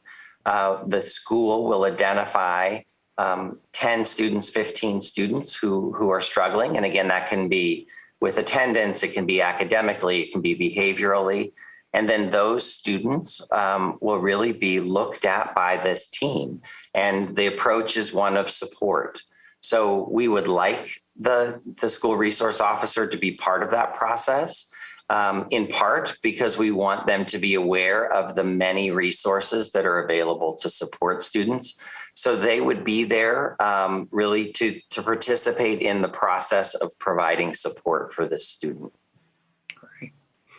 And I appreciate Councilmember Corr's questions regarding the LCAP fund. I can see that, but I do respectfully, it's a decision I think that you as a district need to make regarding the funding of the program. But I hope you would take into account the concerns that he raised, because I know they are prevalent in the minds of many within our community. Yes, thank you. Thank you, Mayor Pro Tem. Councilmember Woods, would you like to ask your questions if you have any before I do, or would you like me to go? You're muted, but I always give you the opportunity to go first. Go ahead. Thank you. Okay. I have nothing to ask, actually. Okay, thank you. Thank you so much. And by the way, I thank you for your work and just glossed over the entire pandemic you just led our students through. So thank you. I apologize for not recognizing how difficult this last 2 years has been for you and the families that you serve. And we appreciate you doing this work with us now. And we're not asking more work of you, but really let's come together as two agencies to best provide public safety and holistic services to our community and to our students. I held a listening session with the Boys and Girls Club. They have a key club where they have leaders of high school students. And I asked them what were the biggest issues impacting our community. And by the way, I'm just asking you a question, but I wanted to let you know while you're here, I asked what was the biggest issues they thought were facing the city. And other than like more fun things to do downtown, they said public safety and safety in school and gang activity. So I just wanted to flag, you are coming from a place of how to best take care of your students. We are coming from a place of how to best care for our entire community. And also, all of the issues that we're seeing in terms of racial justice and inequality and different outcomes, healthcare outcomes for our communities of color, and the way that we police those communities in the city of Palm Springs. So I do think it is an important conversation. I just wanted to say that. So I just have a few questions too. So you give a contract to an attorney and they'll have lots of questions. So one, I see that you go over the school resource officer assignment and the selection criteria for an officer, and that it's a joint process to select an officer, and it goes through that. But could you just detail if we in this contract are requiring special training for SROs in terms of working with youth in terms of implicit bias, in terms of racial justice, in terms of restorative justice? Could you just detail, because it looks like it says when an SRO position becomes available, notice will be given to all sworn employees through regular department procedures. So it looks like any officer is available to apply for this. And I see that they have to complete a school site orientation and they might need additional requirements for education code, but could you just explain how you'll ensure there is sufficient training and sufficient requirements so that we have someone who's really equipped to deal with students and the issues that I mentioned? Thank you for asking that question, because that is really one of our priorities. And so, in fact, we are already hosting, I believe it's in November, the National Association of School Resource Officers are coming here to Palm Springs to provide a specific school resource officer training. So the training is one of the key areas that we wanted to be able to have the participation of the school resource officer in. And so we believe that this contract then does give us that opportunity to provide and require that training. And as you saw on our metrics, that's information I will be reporting to our school board. So they're holding us accountable for providing that appropriate training for these school resource officers. Thank you. Will that be ongoing training for the officer? Yes, definitely. So our approach is more of the ongoing training than the training requirement prior to being selected, which I think is where your question initially came. So in fact, I've been approached by many community members who have lots of ideas about trainings that they would like the officers to participate in. So I believe once we can build this team, that is one of our priorities, is providing that ongoing training. Thank you. I know we have exceptional officers in our police department to choose from. I just know that it takes a unique person to do this job. So I had an SRO in my campus in high school, and that person was not a good fit for that job. Do the SRO carry a gun? They carry weapons? I was asked by the community that. Yes, they do. Do they need to? That's not really a question that I think I can answer. I know that they have in the past. I know when we've discussed it previously with law enforcement, they feel very strongly that they need to. And so again, that is something that we haven't discussed specifically, but again, our assumption is that they would continue as they have in the past. Thank you. And I know I attended a school board meeting where I think the board was discussing guns in school and even contracted security and, planning. So I've been part of some of those conversations. And then you went over the metrics, but I know that there's been questions from the community about rates of arrests and demographic information for those. So on the item, so as a school district, we gather lots of confidential data constantly. And so we are able to disaggregate all of that information that is on our metrics demographically, by community, by gender, by ethnicity. We will be able to provide that information. Where can we find that information? So when we report, so what I hope I was saying was, as we have those metrics. So for example, one of them was the number of incidents that require law enforcement action that take place on a campus. So let's say that there are 5 of those situations. We will have the information about whether those were, for example, drugs or weapons, and then we have all of the demographic information about students. And so we would be able to report age, again, gender, ethnicity. We're able to disaggregate that data. So you're tracking the incidents, or that's not the right word, the interactions of the SRO with students, and you're tracking the racial data, for example, or other data, demographic data about who's arrests, disciplinary action, who's being called into these special, The support team meetings, yes, we will be able to do that. We don't have our team together yet, but that's certainly our intent. Right, but you've had an SRO for 20 or 30 years, so do you have the data for those years? No, absolutely not. And so let me be clear about that. I thought I had mentioned that, but one of the areas that our school board was very specific in what they asked of us was to gather data. And we, like you, over those last 20 or 30 years of school resource officers, we were not gathering any of that data. We weren't surveying our clients about how they felt about having officers on campus. We weren't tracking their interactions in that way. And so that is part of what I've shared with our school board we will be doing moving forward. Thank you. You track demographic data for suspensions, right? Correct. Okay. Okay.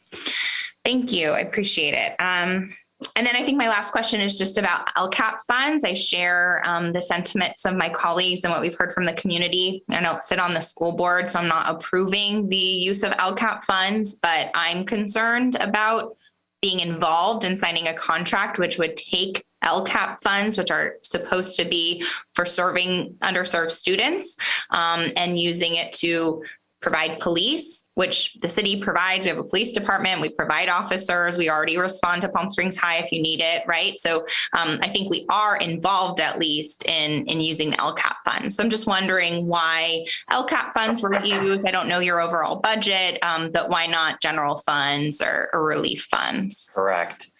Yeah, and this was an issue for our school board as well. I hate to say, Mayor, but I'll open up the broader issue, which is just in general, the school district paying for a police officer, regardless of where those funds come from.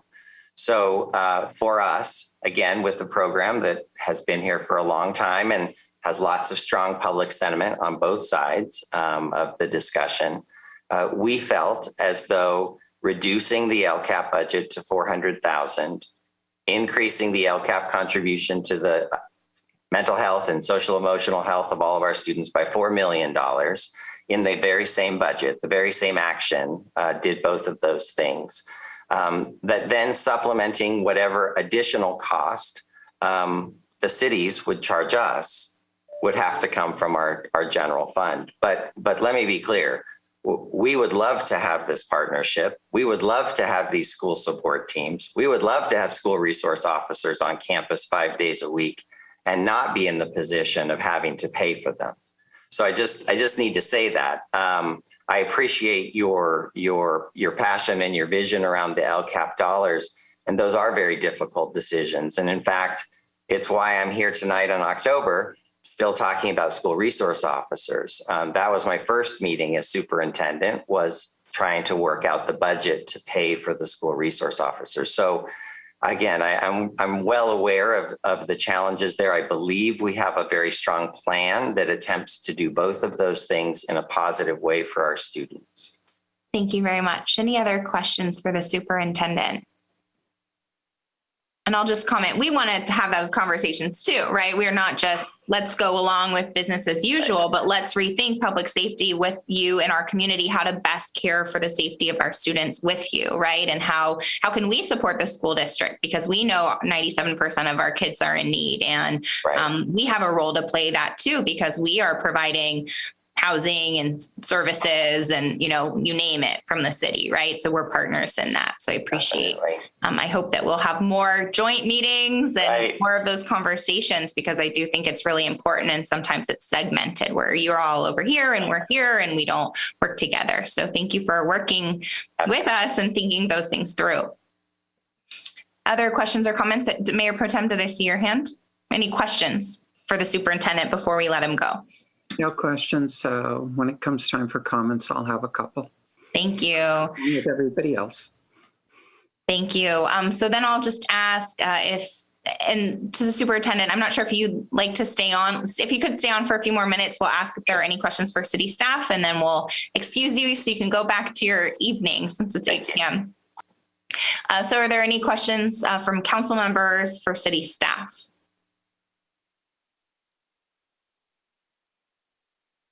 I don't see any. Mayor, if I could, I just want to mention that Acting Chief Desmarais is here, and we're happy to just take questions, but she also does have a little bit of data looking back at some of the activity and comparing some of the recent years, not last year, of course, with the COVID environment so much, but some of the years prior to that, and this year about some of the activity. You did ask about, arrests and some other things. I'm not sure she has demographic data, but does have some basic statistics that would give you an idea of the activity of the school resource officer historically and currently if you want it. Just bear in mind that may not be reflective of exactly what's going to happen moving forward, as you've heard a lot about kind of re-envisioning this program at least somewhat to be integrated into this more holistic effort. Thank you. Does council have questions for the acting chief?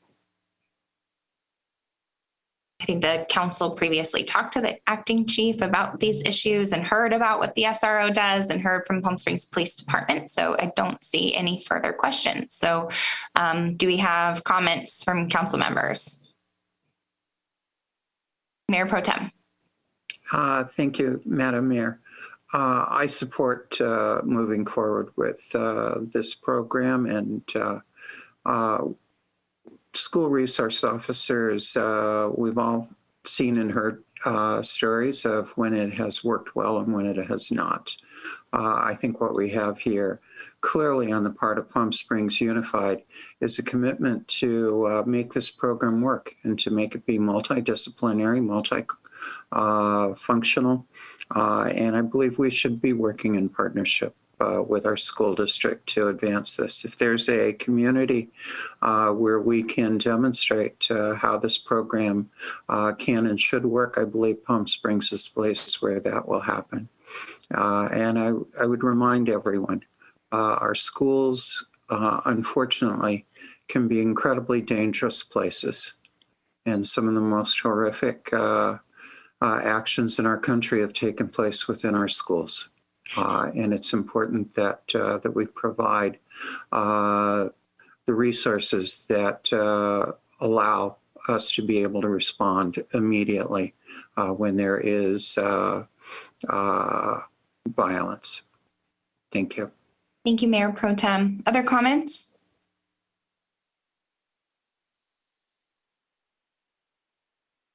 Councilmember, I think I saw the hands. Councilmember Woods won by a fraction of a second, followed by Councilmember Garner. And then we'll go to Councilmember Kors if he has comments. Well, I haven't been in school in many years, but I would agree with Mayor Pro Tem, and I would also agree with the mayor in the sense that we need to take a very holistic approach to this. And I think this is part of a holistic approach, and keeping our children safe, both at home and at school, is an important attribute. Thank you. Councilmember Garner. Hi, I think I'm in note-taking mode. I take a lot of notes for my other job. So I think that it's good to hear from the superintendent, and it's good to hear that there has been work done on this program, that it's being looked at regularly, the quarterly review process, the yearly review process. I think all of that is steps in the right direction. But even before the school district started looking at this in 2019, we still had the African American Parent Advisory Committee advocating to remove SROs from campus. They've been doing this for almost 5 years now, and they've been working on this. And a big part of that is because Black students are disciplined at higher rates, and they're more likely to get in trouble at school, and it directly correlates to the school to prison pipeline. So that group has been advocating for restorative justice work, which you've seen Coachella Valley Unified School District do after they removed their SRO officers, and they've seen really positive results in their community, and they haven't seen any increases in violence. But for me, This is always a hard part, because I agree that we're working in conjunction with these other entities, and obviously the school district has put in a ton of effort and time into looking at this, and they're the ones who who are steeped in it, right? We as individuals might know a good deal about the work of what it takes to take care of our young people, but it's not our everyday. That said, I hear about SROs from my community members and my district regularly. This is a high priority issue for them, and they don't want the SROs at the school. And I feel very strongly that I need to stand with my district on this one, especially because my district has so many of the children of Palm Springs living there.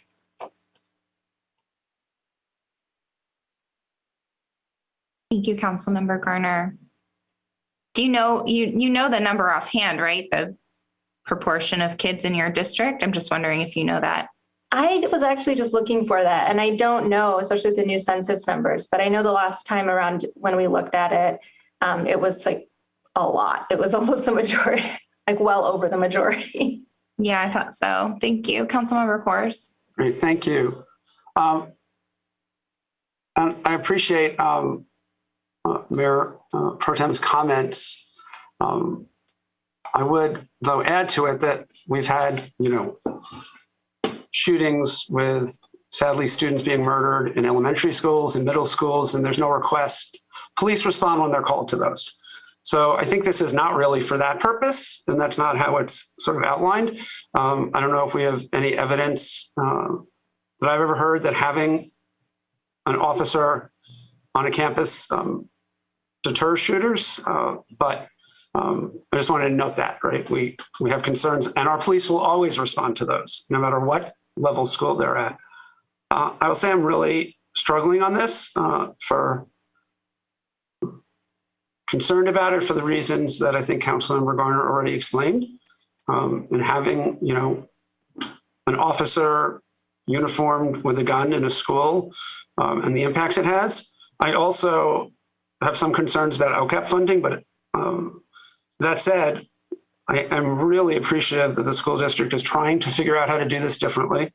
I appreciate that they're putting $4 million into the kind of mental health and counseling things that, and again, like the rest of us, I'm not an expert in this, but to try and deal with these issues and avoid, right, them rising to the level where students are having worse outcomes.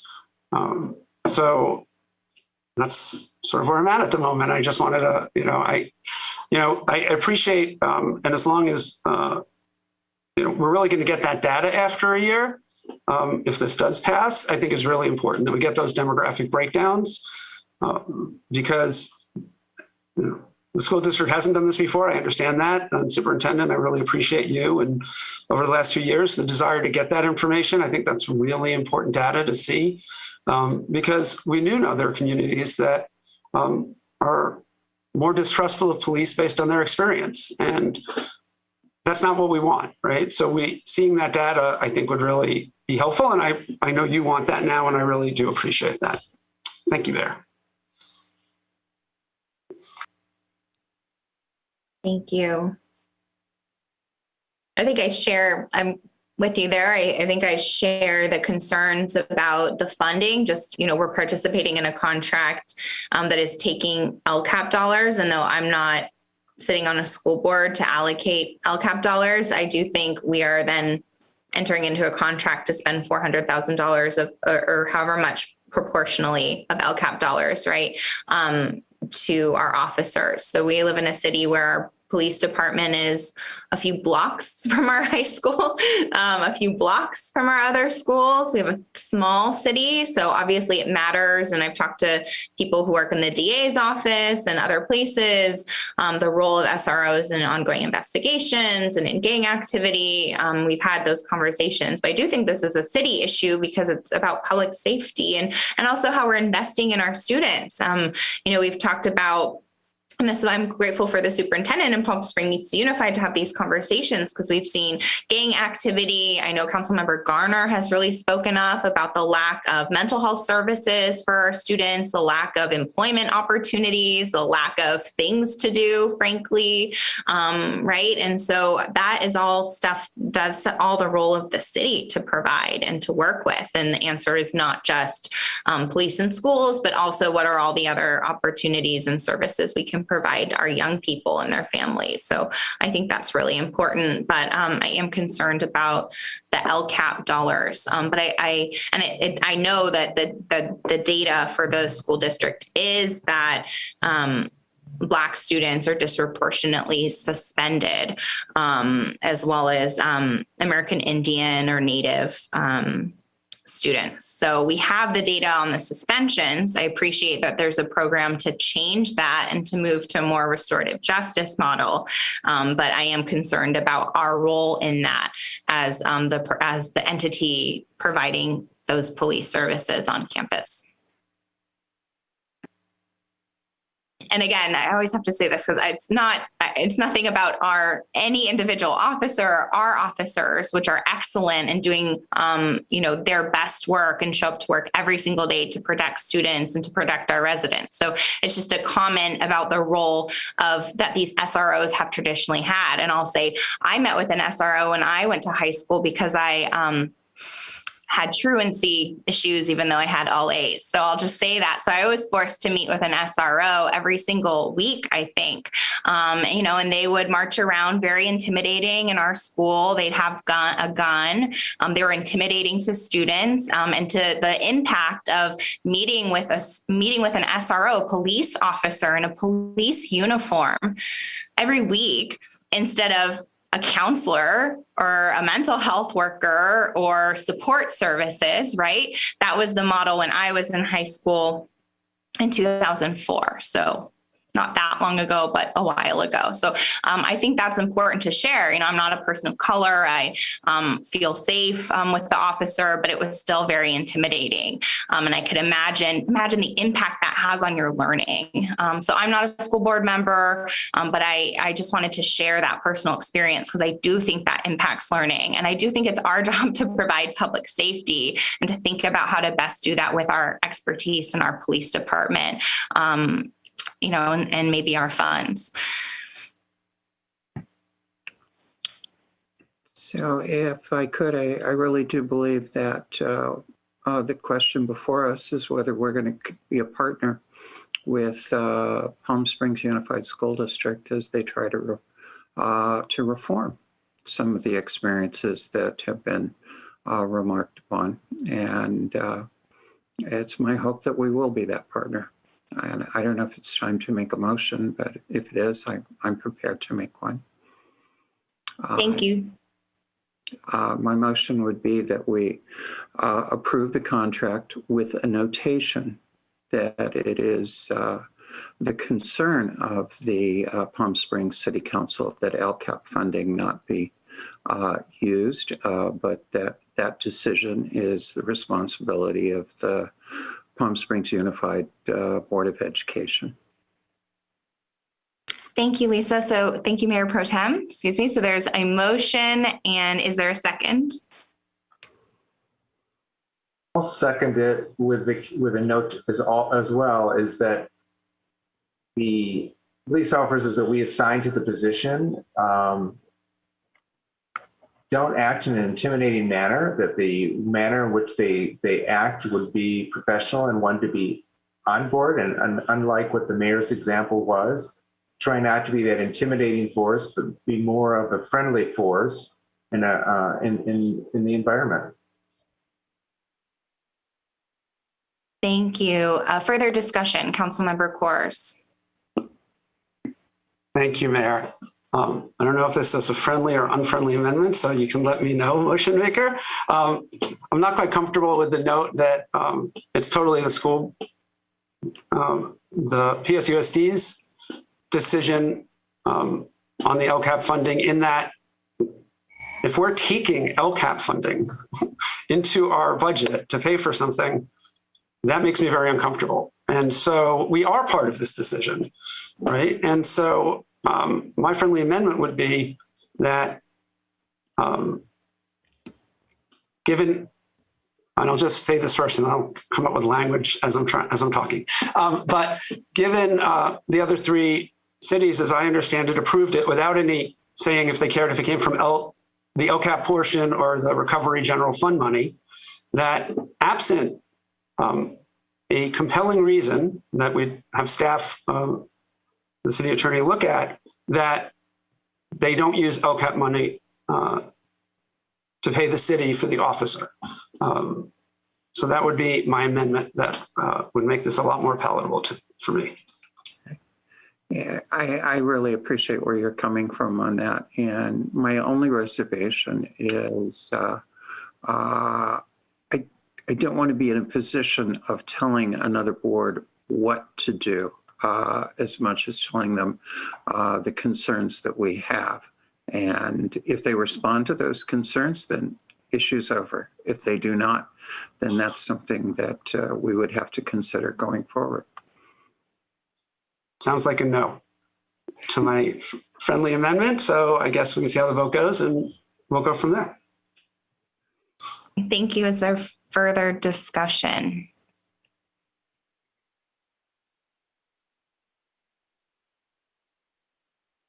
Seeing none, I'm not sure where our votes are on this because of that particular issue. So I don't know if we want to have further discussion within the motion or if you just like to have the vote. Councilmember Coors. I guess this is for the city attorney because I always get this wrong. Am I able to make a substitute or alternative motion? Yeah.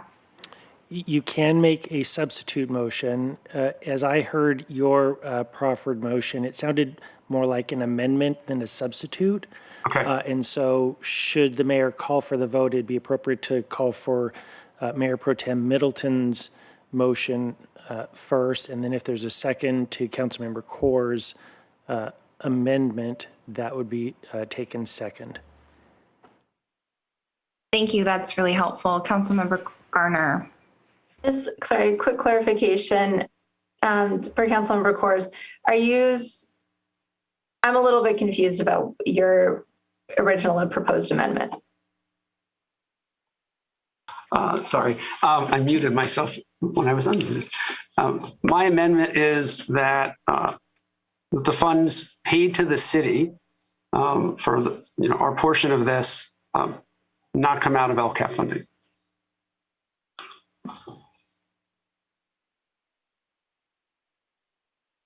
Mayor Pro Tem. Again, I'm trying to be really careful here. My concern is that I don't want to tell another independent body what to do. I would be comfortable with us saying that we would not accept funding that came from the LCAP program. It sounds like that is what the intent of Councilmember Coors' motion is, or amendment is it, or is it not? Sort of, but not quite. Mm-hmm. Right? I mean, if there's general fund dollars that could be used, right? So we're not taking LCAP money. That would be my first preference. If I would not object, right? If we pro rata did it, so we're paying the portion that would be LCAP if all cities were equal, because we should be providing the law enforcement services as we do already. But so if we didn't get reimbursed for that small part, so either way is much more palatable than not doing anything on that. Because I do think it's up to us that LCAP money is being spent for reimbursing us for something. That is really, I have other concerns with this, and I'm very open at this point, but hesitant, but open to giving it a year to see how this new model works with all these other new staff. But I'm not comfortable with the LCAP piece. And I appreciate that it's, the 4 million that's coming out and everything, the school district, they have funding issues, and we understand that as well. I agree. I have ethical concerns accepting LCAP dollars that are meant for a police officer, which is in our department, to instead of, going to local kids in need, which is what it's intended to do. And all of my research about the intent of the law and reading legal analyses of LCAP, which is my business because we're accepting those funds and entering into a contract. And again, I've indicated that I'm willing to accept an amendment that provides that we would not accept that money. And that's, as city staff, if I may, so that's a smaller amount for the individual contract that we have in front of us, even though the school district is spending a very significant amount of LCAP dollars on this program. For our officer, what would that proportion be?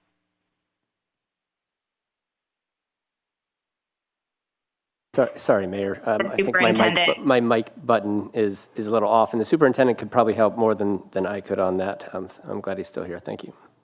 Thank you, Superintendent. Absolutely. So I'm going to contain my comments to that specific question. Approximately, I don't have, every agency is different. I don't have it right here in front of me. Again, roughly 100,000 from the LCAP and 80,000 from the general fund is what we have budgeted for the position. Thank you. That's helpful.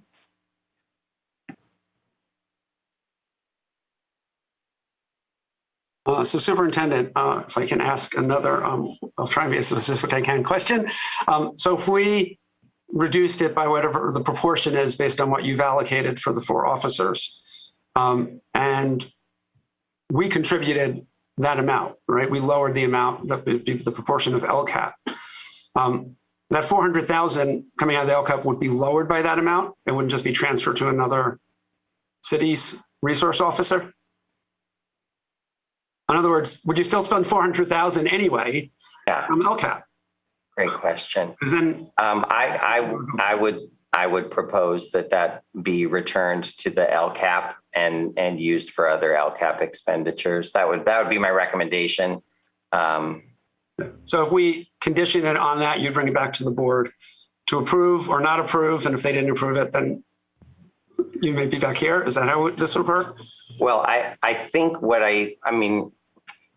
again, what's complicated is the contract before you isn't about the funding source. So I understand your desire about the funding source. I respect that completely. And clearly we have worked on this and wrestled with this very issue. So what I hear that solution is you would be amending this contract that we would be paying you $80,000 for a school resource officer. Now, understanding again, what you've said is the intent of that is that 80,000 be the general fund contribution and that those LCAP dollars return to other LCAP expenditures. And I would certainly make that recommendation, but that's what I think I hear that's how I hear the proposal, and that's how I would manage the decision if that's what you decided. Right. Okay, thank you. And so for the city attorney, how do we do that in a way so that is a condition? And then, because I do think if the board decides we want to just, we're still going to do it the other way. I don't think, I think we're trying to, split this with you and, actually put more money back into LCAP, not into still have the LCAP money spent. So that would be maybe the way to move this forward, which is where we are at the moment. So maybe the city attorney could weigh in on a method that's fair to the superintendent and PSEOC, because they have to approve it, but to ensure that if we do this, the result is what we want, that we're contributing, right? Even though they're offering to give us more money, we're offering to give it back if they put it into LCAP. That's a good question, Councilmember Kors. I believe that with this discussion, with your proffered amendment and the motion maker's agreement to that amendment, if this were voted on and received a majority vote, that condition would then be sent along to the school district, and it would be up to the school district to decide whether they want to enter into the agreement with the council's condition. Okay. And if they didn't, then we go from there. Correct. Okay.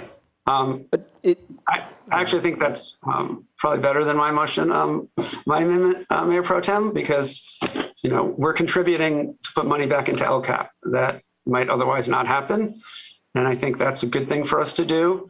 And my only other friendly amendment or notation, or however City Attorney thinks is better, is that this not come back on consent next year, but come back with a report. The superintendent, if you come back and share what you learned, because I think because we broadcast and these meetings, I think it's an opportunity for you to share if this worked and how well it worked and what didn't work and what. I think that data, just tonight, it was really helpful for me. So I'm sure it's helpful for everyone who's watching. So I'd like this to come back at least next year, not on consent, so we can get this report. I think that's part of our partnership, and really appreciate you coming tonight.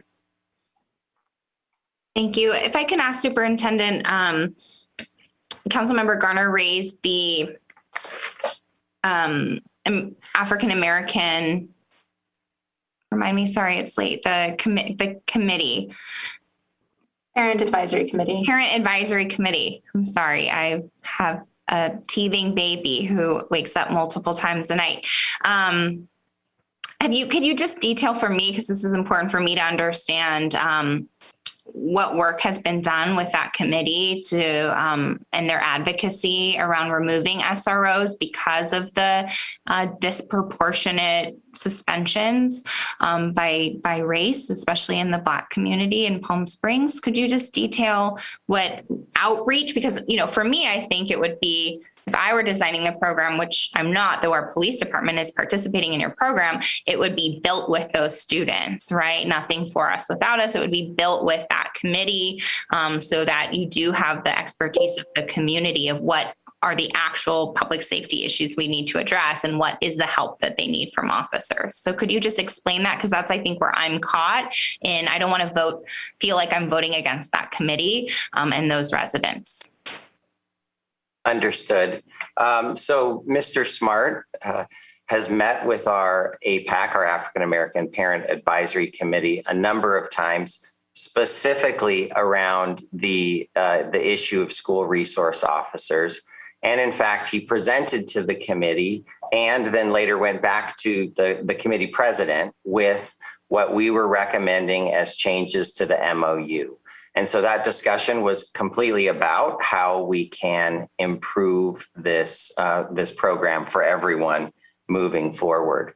And then I'll also share, so after our board voted yes that we should enter back into these contracts with all the law enforcement agencies, I was contacted by the president of the APAC, who reached out and said, I want to partner with you on what kind of training the officers receive. And my response, of course, was absolutely. And let's talk about the metrics that we look at.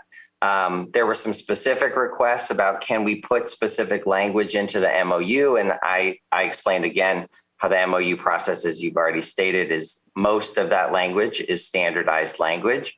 But in the definition of what kind of training, we absolutely wanted that interaction and participation, and as well as on the metrics. And in fact, one of the concerns was that the methodology we used in our last survey didn't get the large number of students and family. And so we've already agreed also to change the methodology. And that was a concern that came from our APAC as well, that our survey didn't represent a broad enough number of participants. So there's been lots of discussion. And as you can imagine, over the period of 2 years, that discussion has ebbed and flowed in a variety of different ways. But specifically, Mr. Smart has presented to the APAC and then also even went back with the MOU specifically around what we were looking to change and why we wanted those changes. Thank you. Really appreciate that and all the work there, since many of the people involved in that are community leaders in our city and in our neighborhoods. And then could you just detail, if you recall, what were the changes that they had requested in the MOU language? So at that point, there weren't any specific changes to the language in the MOU. It was more just of a general, hey, when we write the MOUs, can I help write it? Can we help be involved in writing it? And so that's when we had explained where we were in that process already, and then started talking about the metrics and the training and the specificity there.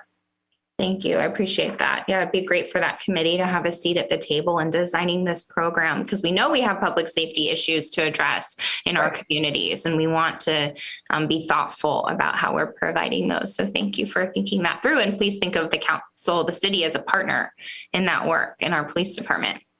Thank you. Thank you. So let's see, where are we? So we have a motion and a second, and then we had a somewhat friendly amendment. And then I believe that was accepted by the motion maker. Is that right, Mayor Pro Tem?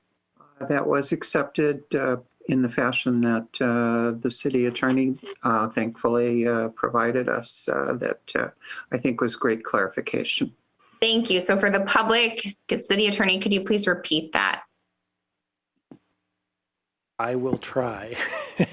The motion was to approve the agreement, noting first that there is a concern by the city council on the use of LCAP funding, and second, that the city is only entering into this agreement on the condition that LCAP funding is not used, preferably sent back to other LCAP purposes, and therefore the city would essentially be making up that difference or that delta that was going to be paid by LCAP funds previously.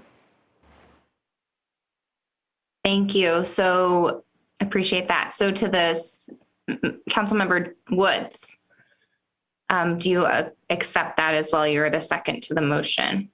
Right. So as I understand it from the supervisor, we would be subsidizing it by $100,000. Is that correct? Okay. I'll go along with the second. I have a little bit of a problem with dictating how the school district, I think, as Mayor Pro Tem has said, is spending their money. We have no idea how they're going to spend the $100,000 in LCAP money. They have not laid that out to us whatsoever. They could put it towards another community resource officer. It becomes very dicey in trying to do that. But I will second the motion to assure that we have a resource officer at the school. Thank you. And I think I heard direction, including for Councilmember Kors, that this would then come back as a non-consent discussion item for the community next year, so that we can have an update about the demographics and the data and the success of the program. Is that right? I'm seeing yes. Superintendent, you unmuted. Did you have additional comments? So I was just going to suggest our LCAP budget is for this entire support team, which I've already detailed for you, around the counselors, et cetera. So again, I can't speak for the final decision of the board, but again, my recommendation would be that $100,000 goes to this, again, overall support, mental health support, counseling support, social worker support, et cetera. Councilmember Kors. I just want to add one more comment, and thank you for that, Superintendent, and really do appreciate all that happening. And I know Police Chief Desmarais said last time she would have an officer on campus. And so I think our contributing to this when we provide public safety and the way we're doing it, and hopefully the money goes back to so you can do even more to help students with that $100,000. And I think all of us should be contributing to this effort and for the school district. And so thank you again for coming and your work. Okay, so any further discussion before we vote? Seeing none, can we have a roll call vote on the motion, please? Mayor Pro Tem Middleton? Aye. Councilmember Woods? Aye. Councilmember Garner? No. Councilmember Kors? I'm sorry, You're unmuted now. Yes. Mayor Holstedge.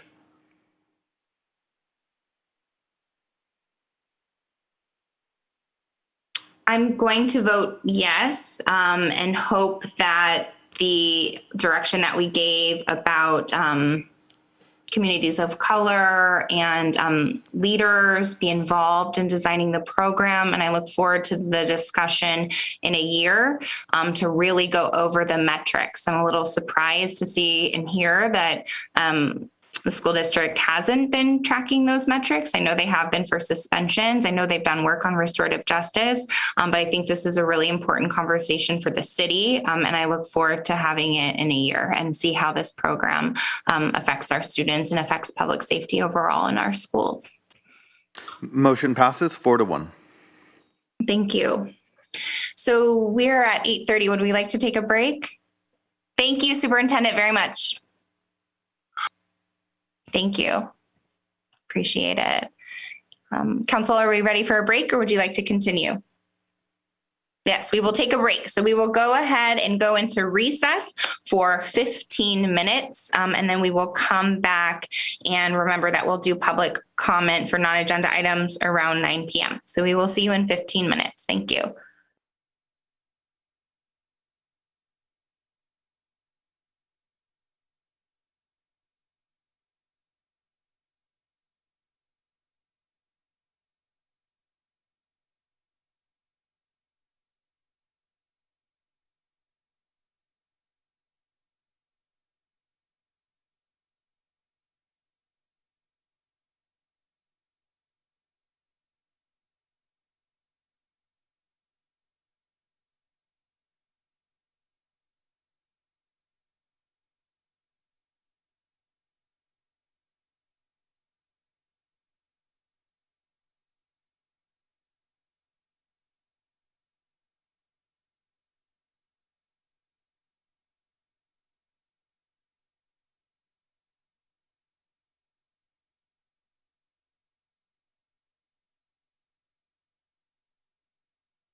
from recess. And it's close to 9 p.m. So let's just do public comment since we have people waiting. So the next item is public comment on non-agenda items. This time has been set aside for members of the public to address the City Council on items of general interest within the subject matter jurisdiction of the city. Although the City Council values your comments pursuant to the Brown Act, it cannot generally take any action on items not listed on the agenda. 2 minutes will be assigned to each speaker. City Clerk, if you could please begin contacting speakers by telephone. Jacqueline Aviles, you're live at the Palm Springs City Council, and you have 2 minutes to provide your comments. Okay, thank you. Hi, good evening, Mayor Holstege, council members and members of the community who are still listening. My name is Jacqueline Aviles. I am the general manager for Think Together, which is a statewide nonprofit organization that provides expanded learning supports and after-school programs in over 400 school sites from preschool through high school. And here in Palm Springs, we are proud to serve 5 school sites: Cahuilla Elementary, Cielo Vista, Catherine Finchie, Raymond Cree Middle School, and Vista Del Monte in partnership with Palm Springs Unified School District. Think Together's mission is to partner with schools to change the odds for kids. And we know that back to school this year has meant more to our students than ever before as we continue to rise from this past unprecedented school year. We are seeing our students come back to our after-school programs eager to learn, reconnect with friends and teachers, and be ready to forge their futures ahead. At Think Together, we are so happy to be with our students in person again. We're connecting with them, mentoring, educating students, and providing them a safe place to go after school. So in addition to Think Together's commitment to our students, our after-school programs are a great value to the Palm Springs community and to our economy. According to research done by the National After-School Alliance, there are over 600,000 students in California who are left unsupervised after school. So our after-school programs they not only provide safety to our students, but also access to academic enrichment and youth development. Parents also agree that our after-school programs help their students become more excited about their schoolwork, that homework help is beneficial to their students, and that their children have access to nutritious meals, physical fitness, and engaging opportunities to learn life skills. On October 28th, Think Together sites across California, as well as the ones that I mentioned earlier, will be holding their annual open house event called Lights On After School. Jacqueline, your time's up. If you could wrap it up. Okay, sorry about that. So I'm just here letting you know that we're having this special event and we are extending a warm welcome to any of you to attend. I'll make sure that you have those details in your email. And if you are not able to attend in person, we also have the opportunity for you to visit virtually. So we'll send you all of that information. Thank you for your time and have a great evening. Bye-bye. Jackie Lopez, you're live with the Palm Springs City Council, and you have 2 minutes to provide your comments. Thank you so much. Good evening, Madam Mayor and Vice Mayor Middleton and council members and Palm Springs community members. My name is Jackie Lopez, Vice President of Adelante Public Affairs. And today I am calling in on behalf of my client, Green Savants LLC. It is the proposed cannabis building located at 888 Research Drive. And tonight I'm inviting you to an open house community meeting to address some of the concerns that some of the community members or business owners may have about the project. We will be holding the open house and community meeting on October 21st, which is a Thursday, and Thursday, October 28th. From 4 to 6 p.m. And again, this is at 888 Research Drive in Palm Springs. Again, I just want to thank you for this time, and we look forward to having you and community members attend our community meeting. And thank you very much. Thank you. Madam Mayor, that concludes public comment. We did have one caller withdraw their comment, so that concludes. Thank you.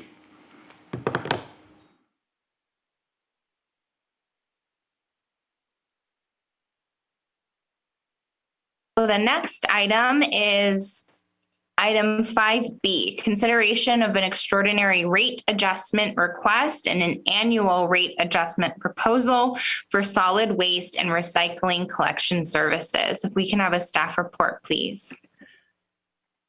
Thank you, Madam Mayor and City Council members. I wanted to just highlight a few things before we go to the presentation. We had mentioned earlier that there were a slate of legislation that were signed last week by the governor, and I just wanted to mention a few of them that relate to recycling and some of our activities. One is a truth in labeling law that was signed so that more material can be more transparently and truthfully labeled as being recyclable or not. We believe that this will limit and reduce the number of things that have the chasing arrow symbols on them, and will be more informative for the public in terms of what can and can't be recycled. The other law that was passed related to that is AB 881, which also is going to prohibit counting as recycled those materials that are shipped out of the country to be recycled or to be managed. And so that's going to have a significant effect on how we kind of communicate our recyclable materials here in Palm Springs and throughout the state.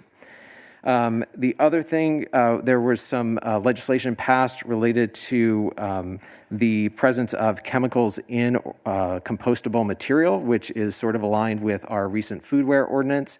So that will really help us in that department. There was also legislation passed on by request only language for accessories and condiments that is similar to our language, and we'll have to review the differences to kind of reassess the language in our ordinance to make sure that they align. So I just wanted to mention those things as we get into our conversation around recycling and other things here tonight. So what I'm here to talk about is a solid waste and recycling rate increase, 2 of them.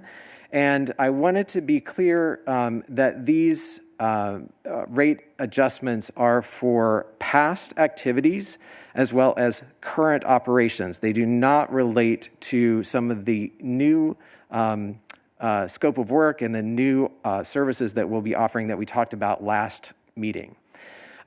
This is just a little roadmap for folks at home to remind them of the different services that Palm Springs Disposal Services currently provides, including household and commercial pickup for recycling, trash, and green waste. They also offer an organic waste management service for restaurants. And then also just the reminder that folks can manage some of their own materials through recycling centers and other locations if they so choose. So that's just a reminder of all the things that go on as part of the service that we provide to the residents.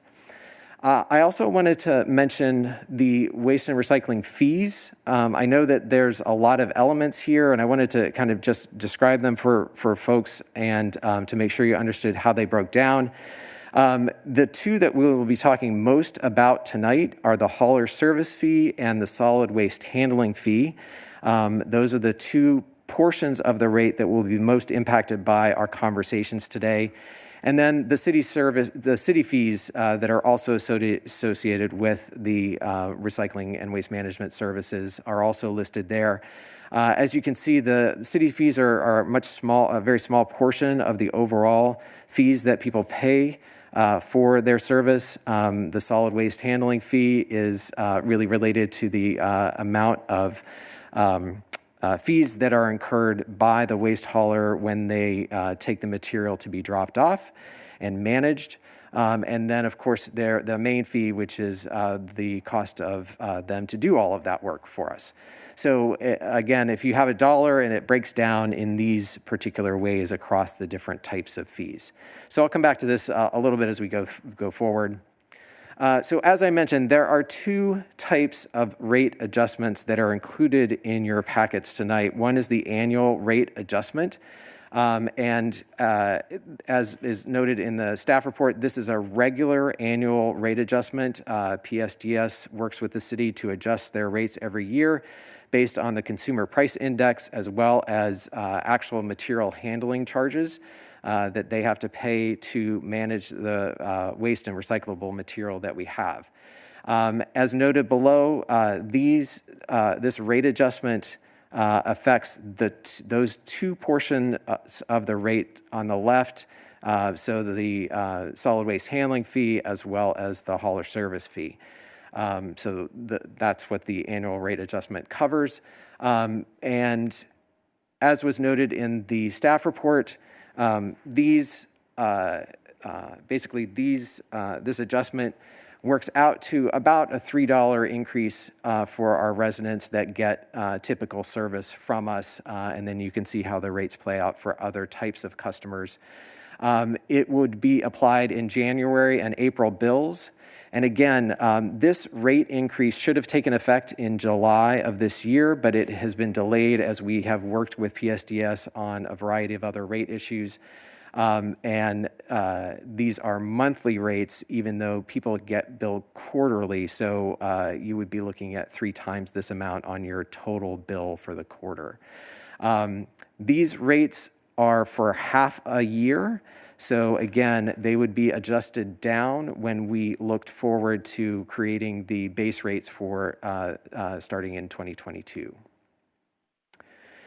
The other rate adjustment that is in your packet is the extraordinary rate adjustment. And this is something that we've been working on with PSDS for quite some time. As you would note in your staff report, one of the many paged documents in your appendices is their original request, which was in 2019. And so we've been working with them to analyze and to understand and to work with those rate adjustments since that time. We have also hired a consultant, SVM Consulting, Sloan, Vasquez, and McAfee. And they have been helping us along the way here to analyze the rates for reasonableness and for accuracy. And in general, they have found that they are reasonable and appropriate. So those are the numbers that we're working with and presenting to you today. The definition of an extraordinary rate adjustment is anything basically that is outside the control of the franchisee that will affect their cost of doing business. So things like extraordinary costs that were unanticipated, as well as the value of recyclables, are included in that definition. So those are the two things that we'll be kind of focused on for this extraordinary rate adjustment. The rationale for this extraordinary rate adjustment, as noted in the report, a variety of things have happened in the recycling markets and the recycling industry to create a situation where the value of recyclable materials has plummeted and basically gone to zero in most cases. And that has prompted significantly higher fees for processing by processing facilities. So that combination of things has really changed the landscape of costs that PSDS has been experiencing. And even though these things kind of began in 2016, it was really in more recent years, 2019, 20, and going forward, that these costs really show up and really become significant. Again, the extraordinary rate adjustment really affects the material handling charges, so it really only applies to that second portion of the service fees. And as we noted in the staff report, this extraordinary rate adjustment would be applied also in the January and April bills, but would go away in July after PSDS has recouped their costs.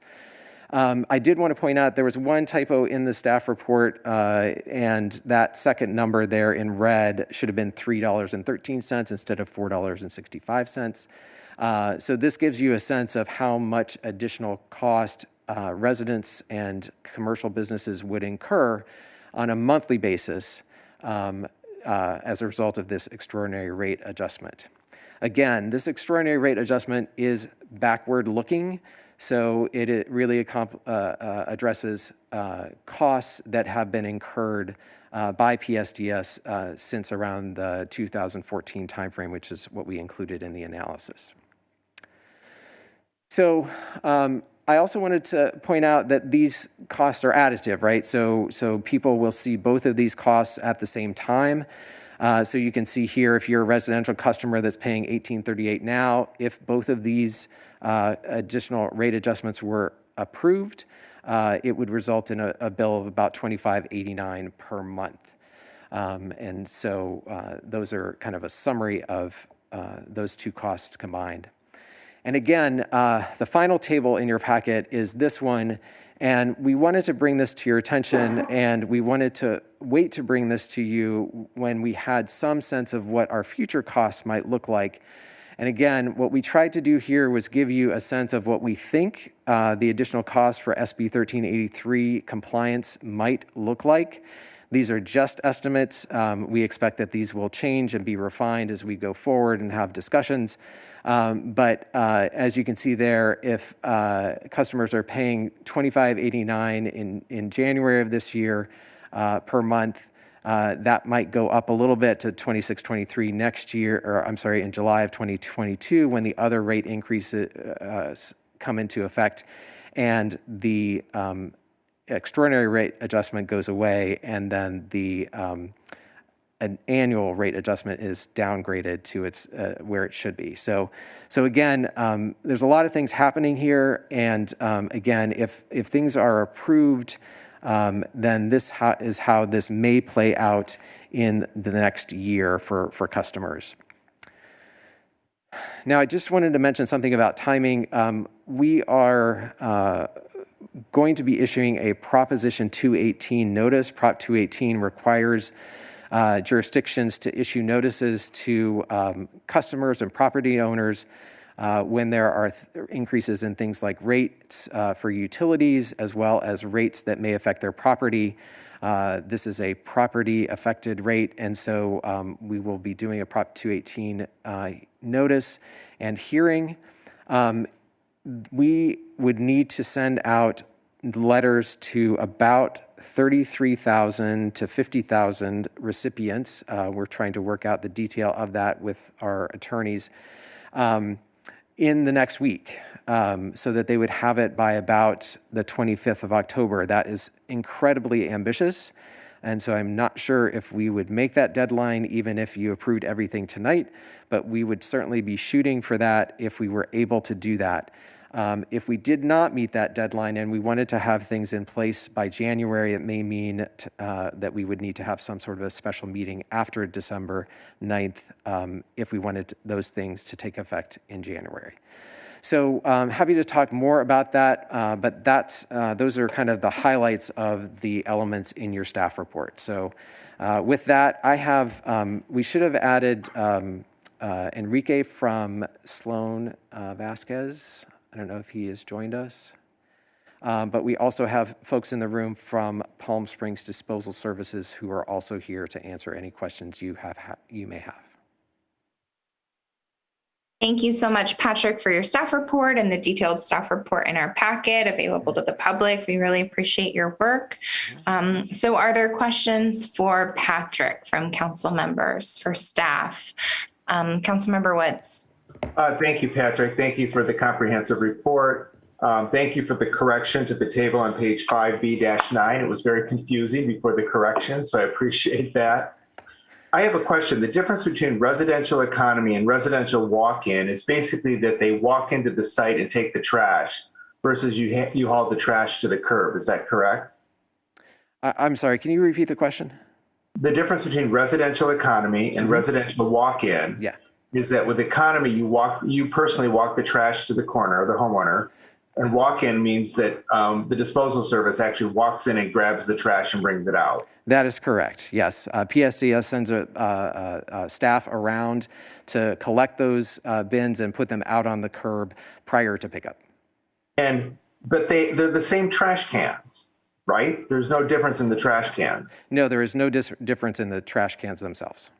So for both the annual adjustment and for the extraordinary rate adjustment, why would residential economy be more of an increase than walk-in when it's the exact same amount of cans? I will defer to PSDS to answer that question, or Enrique. And hi, Enrique, welcome to our Zoom room so the public can see you here with us. So if you could just introduce yourself. You're unmuted, sir. If you could unmute and introduce yourself, thank you. Sorry about that. There you go. Okay, thank you. My name is Enrique Vasquez, and I am with Sloan Vasquez McAfee. And we've spent a few years here reviewing these items for your presentation. I would like to find the rates that we're talking about here first, so that I can understand what we're talking about. Let's see. Thank you, sir. And I was just going to introduce yourself, and then I think Patrick was going to turn it over to someone in chambers. Is that right, Patrick? Yeah, I've got a representative here from Palm Springs Disposal Services who might be able to do that. And I think we are referencing the last table in the report on 5B9, page 5B9. And the question was about why the fee for, there we go, why the fee for economy rate service is higher than the increase for residential walk-in service. So. Thank you very much, Madam Mayor, members of the council, staff, and any residents who are watching and listening. The reason why those are different, it's kind of based on percentages because it's different subscription levels. So for walk-in, you have a certain amount, maybe a third, I don't have the exact numbers, that are walk-in, and then there is a certain amount of economy services and a certain amount of family value. So we have this catered array of services. So the reason those are different is because the subscription levels are different. Thank you, but that doesn't, I'm really not understanding it because it's the same amount of trash that's being collected and the same number of cans. So a person who gets walk-in obviously needs to pay more, not less, than a person who does economy. Okay, if you don't mind, I'm going to get my technical advisor here to get more specific for you. Thank you so much. And if you do speak, could you please introduce yourself and say your role and where you're from for the public? Thank you. Certainly. My name is Bob Kuznick, and I'm a representative of Palm Springs Disposal Services and worked in detail on rate adjustment matters. Specifically, Councilmember Woods, to your question, when rates were set, there were a number of assumptions made based on studies of waste generation. Economy service providers tend to generate more waste in a can than the walk-in service providers do because walk-in service providers typically are part-time residents, or at least that mix of part-time residents caused the generation, the amount of waste generated to be less for that class.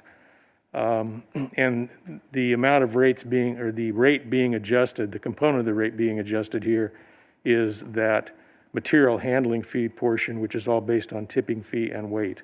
So that's why there's a difference between the two categories.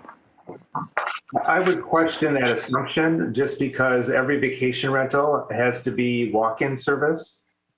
And I think there's about 2,000 of them. So I just question that assumption. Yes, sir. And that assumption kind of goes back to 2014 before vacation rentals became as prominent as they are. So it seems to me unfair that a person in a residential economy would be charged more than a walk-in service. That could be the case, and certainly a case for restudy. Thank you. Thank you, Madam Mayor. That's all the questions I have. Thank you, Councilmember Forrest. Jump in just to follow up on that. So when you look on that chart, it seems that the current rate and and the projected billing for residential walk-in is more than residential economy. The increase is slightly higher for residential economy, but the actual rate is lower, correct? Okay, I got confused there, so I just wanted to clarify that. Yeah, that is true. That is true. Okay. I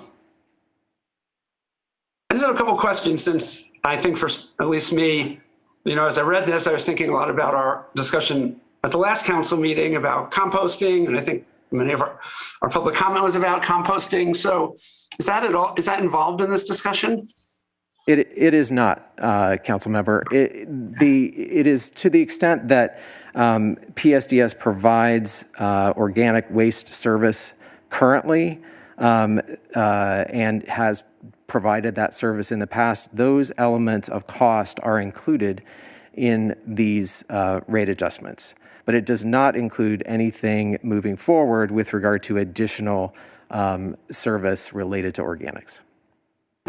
Is there currently a plan for expanded recycling services for organics and what the capacity is? Because that is a question we're being asked, and since we're on this, I think that might be helpful for folks to know, given the comments we've gotten and things like that. Sure. So that conversation around additional service related to composting and organics management would occur when we discuss the new franchise agreement and the new services that PSDS will provide with regard to that type of material. And so that is, again, in the staff report at the bottom of that table. PSDS has started to figure out what those costs will be associated with that additional service. And so this is an estimate based on kind of what we're thinking right now. But again, that can be changed based on the results of the discussion around the franchise. Okay, so that's not part of this right now. It is not. But Can I follow up on that, if I may? I'm so sorry. Did you have more on that? Because I have a follow-up question. No, go ahead. So I'm confused by this because we're considering a rate adjustment, and then we're considering an extraordinary rate adjustment as well. And we heard public comment about, the increased cost to the community and what is the extra value for that additional amount. But then we're also negotiating the franchise agreement. So it seems to me that they are related because we're talking about the fee as listed in the franchise agreement, and the city council has still not seen the franchise agreement that we're negotiating or the draft language. So for me, I have concerns about negotiating the fee. I understand the annual fee. That makes sense to me, but an extraordinary rate increase and then having additions, example adds for SB 1383, it seems like to me that they are linked, that we're negotiating these two things together. So why are they separated out? And is that your understanding that they are somewhat linked because we are negotiating both at the same time and they are related? They are linked in the sense that there are increases that they are two increases that our customers will see. They are not related in the sense that what goes into the extraordinary rate adjustment are past costs that have been incurred by PSDS as a result of changes in the recycling market, period. And so those are the costs that are reflected in the extraordinary rate adjustment calculations. There will be a separate set of calculations that goes into figuring out how many additional trucks PSDS has to purchase, how much additional service, how many additional staff they have to add to address the additional organics requirements that the city will have to implement. So those are two separate calculations.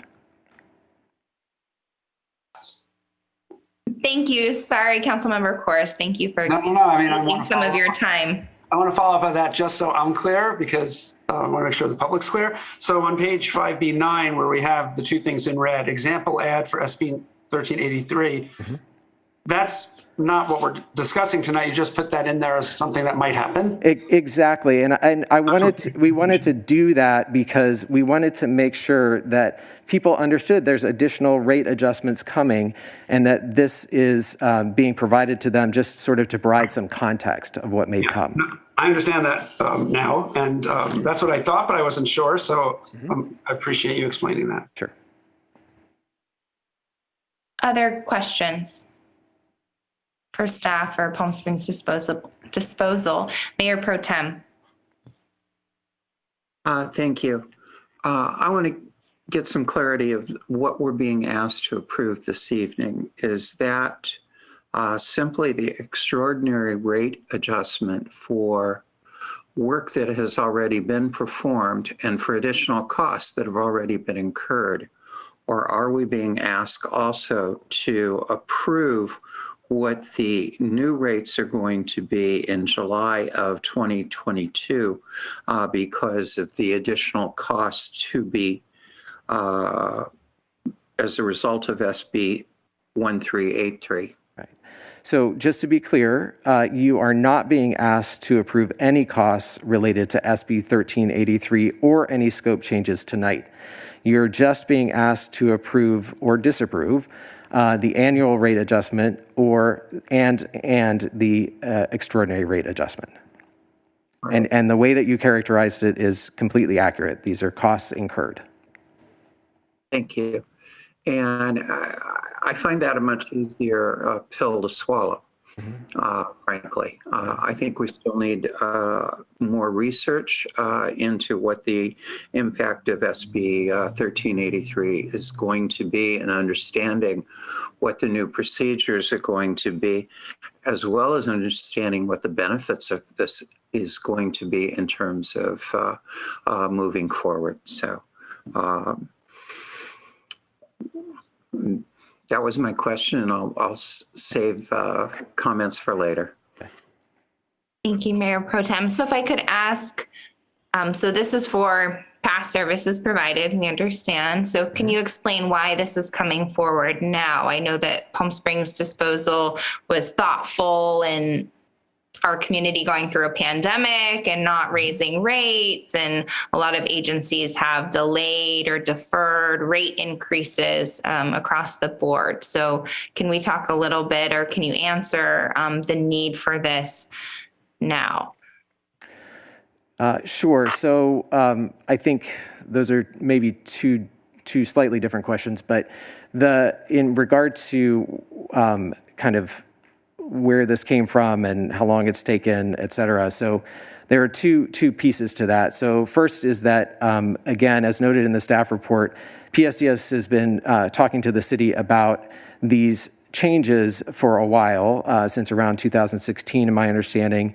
And so it's my understanding that the city at that time was really trying to assess what these changes were and whether or not they were going to be permanent, and what sorts of impacts we were talking about. And so those really came to fruition and became much clearer that they were not changing and they were just getting worse in 2018-19, and then PSDS, which is when PSDS provided their extraordinary rate adjustment request. And so we hired, again, SVM to help us analyze that request. We had some back and forth about the structure of that request, including aligning it with fiscal years instead of their fiscal years or rate years. And so anyway, so that has been ongoing in terms of discussions with them since that time. And so we were really just at the point where we had negotiated with them about what the scope of the extraordinary rate adjustment would look like just over the summer. And so that is kind of where it came from, and why it's coming forward now is we were trying to kind of get this in before the SB 1383 increases would take effect next year, so that people would not be overburdened by both of those increases at the same time. So that was kind of the goal of the timing. I realize that we are fairly late in the game to get it in the January timeframe. So again, we were working as quickly as we could in terms of that process. So that's kind of where it is, and that's why it's here now. And in terms of the annual rate adjustment, again, it typically happens in January, in the spring, but again, we were trying to align it with other sorts of increases that were happening at the same time. Thank you. I really appreciate that. And can you explain, would there be a benefit for the city and for the public in negotiating all of this together? So the extraordinary rate increase and the SB 1383, because it seems to me if I were, negotiating bills for services, right, that you might want to do that all together to talk about, I understand not impacting the public at the same time, right? Maybe you could phase in the increases, but wouldn't we want to negotiate the fee increases all together so we know what we're looking at with SB 1383 before agreeing to this? So that's partly why we were trying to get as far along in 1383 as we could before bringing this forward so that we had a sense of what those numbers might be. From my perspective, those two calculations are different. And again, the extraordinary rate adjustment has to do with costs incurred. And so therefore it's kind of a separate calculation, and I don't know how that would play into the negotiation with regard to the additional services that PSDS would provide. And Justin may have an additional comment to that. Yeah, we entered into these discussions, or at least as I entered the conversation arriving at the city, under the premise that we would do it all at the same time. But just keep in mind that the extraordinary rate adjustment is temporary. So there is some convenience to the ratepayer that if you can line it up right, the temporary increase goes away as the new charge for 1383 is introduced, right? So and that has the effect of smoothing out the rate. Otherwise, if you put it all in at once, the ratepayer's bill goes up even higher and then drops down. Instead of kind of, losing that ERA, which is to a residential customer worth $4.65, that goes away. And then if the new 1383 rate is somewhere around $6, that comes in, and your net impact is another $1.50 or so. And it's kind of, there's advantages to doing it all at once because the ratepayer just kind of knows it all happened, but that gives them the biggest bill overall, right? To do it all at once instead of letting that temporary fee expire before the 1383 fee is introduced. So it was really, at the end, we saw some convenience in sequencing them that way so that the ratepayer never pays all of those all together. Thank you. I appreciate thinking of our residents in that way, but we couldn't negotiate it together and then phase it in so that the ratepayer isn't paying it all together? You may be able to do that. The other thing that we're thoughtful of, and part of the confusion even in this conversation, is you typically would not have an extraordinary rate adjustment during the terms of a franchise agreement because that language is only there for things that are truly extraordinary. The complete paradigm shift in recycling and the tanking of the commodities prices in recyclable materials is probably the only thing in the last maybe few decades that would qualify for an extraordinary rate adjustment. At the same time, you had the introduction of this new law, 1383. So those happen to be occurring all at the same time, along with just the normal annual rate increase. And talking about all of that, you can see is very confusing. So to some extent, if you don't take bits and pieces of it, it's just hard to understand it all. And so that's really why I think Patrick came forward with some component pieces and tried to give context to the broader conversation by illustrating, for instance, the estimated rate for 1383, but trying to focus nevertheless on these other component pieces.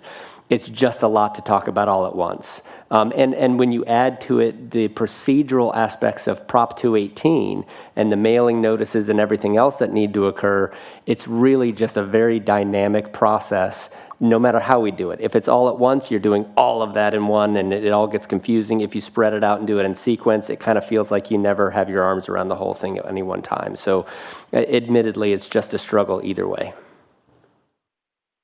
Thank you. And I do agree that this is incredibly confusing for the public and difficult to follow. I think staff did a good job laying it out, but it's just, I think this is hard for most people to understand. And frankly, I'm struggling Because you're saying that it's not related to 1383, but it does include green waste services and similar services, correct or no? It does. From restaurants. It does include current residential green waste services, and there are about 4,000 customers out of 14,000 customers who would eventually get that service under 1383, and that it includes some commercial customers who compost their food waste that have to do that. Thank you. I don't know if I'm clearer or more confused by my questioning, but here we go. Are there other questions from council members or comments? You know, this is a comment. One of the things that's really clear is that the value of recyclables on the resale market has gone down incredibly. And so it's difficult seeing this come at this late date, but in part, Palm Springs Disposal has been absorbing costs that were not a part of the original rate model.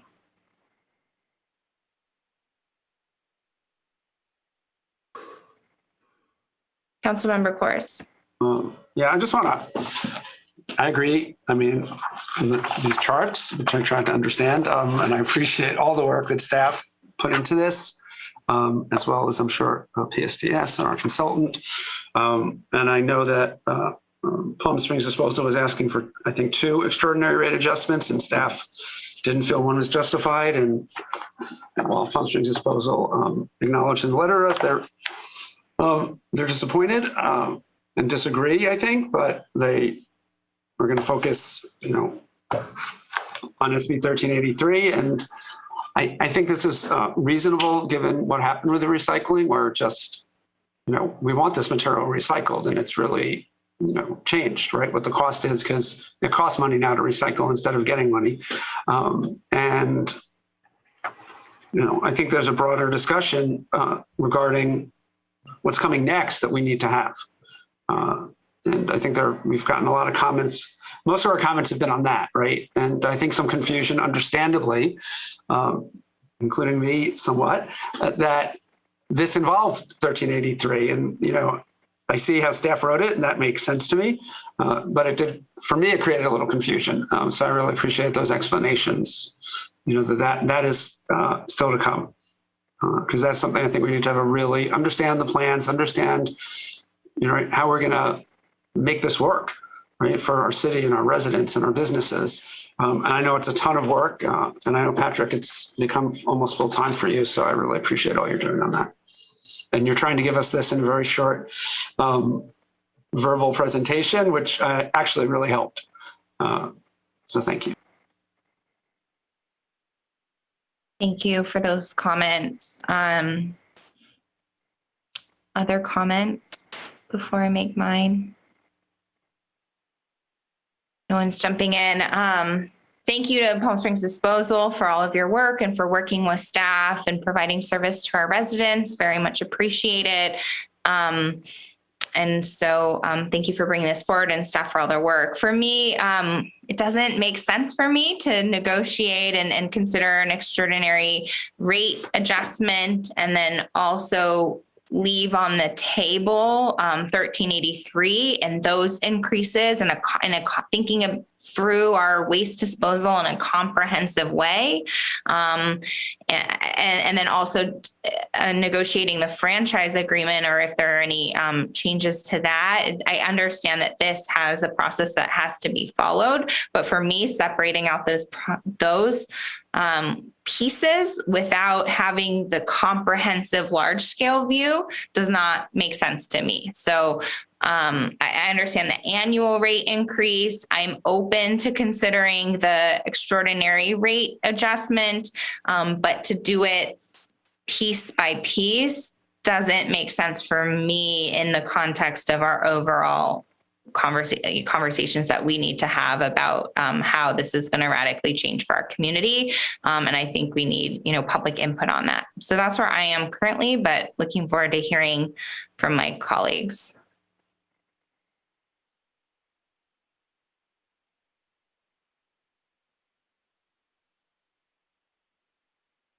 Councilmember Quartz. I mean, reading the staff report, I mean, it seems like, given this is because of, losses in the past, that what staff's trying to do is, let's do this now so it's done, right? It's a temporary, before that next piece that we know is coming comes, whatever it may be, whatever that means for the franchise agreement, whatever else we decide there, so people don't get hit with sort of this, a bigger bill all at once. And so, well, I appreciate your point, right? I mean, ideally the timing would work that way. And this, I see from this that Palm Springs Disposal has been asking for this since 2016. And I think I was on a subcommittee, maybe with you, that never was asked to meet. So I don't think this ever came to us unless I forgot a meeting, which is very possible over the years. So I appreciate why, and I appreciate it didn't come during the worst part of the pandemic. So I'm inclined to support it, but I also want to hear for those reasons, but I appreciate your reasons as well for wanting to wait. Thank you, Mayor Pro Tem Middleton, unless Councilmember Woods had his hand up first with the pen. Was that a hand? No, go ahead, Mayor Pro Tem. Mayor Pro Tem. I think staff has done an incredible amount of work in a very difficult area. And this is a temporary increase to address previous costs that have already been incurred. And to wait, and while I respect wanting to wait, what we end up doing is causing our residents and our businesses to have potentially a very sudden, extremely large increase, and perhaps an even larger increase than would be necessary if we phase this in. Councilmember Garner. Thank you. Yeah, I mean, I understand the arguments for looking at this in both ways, right? Looking at it all together versus separating it out. I mean, and it sounds like from what our city manager said is that they went back and forth a lot about how to present this information. For me, I appreciate having it split out like this because I do think that the discussion,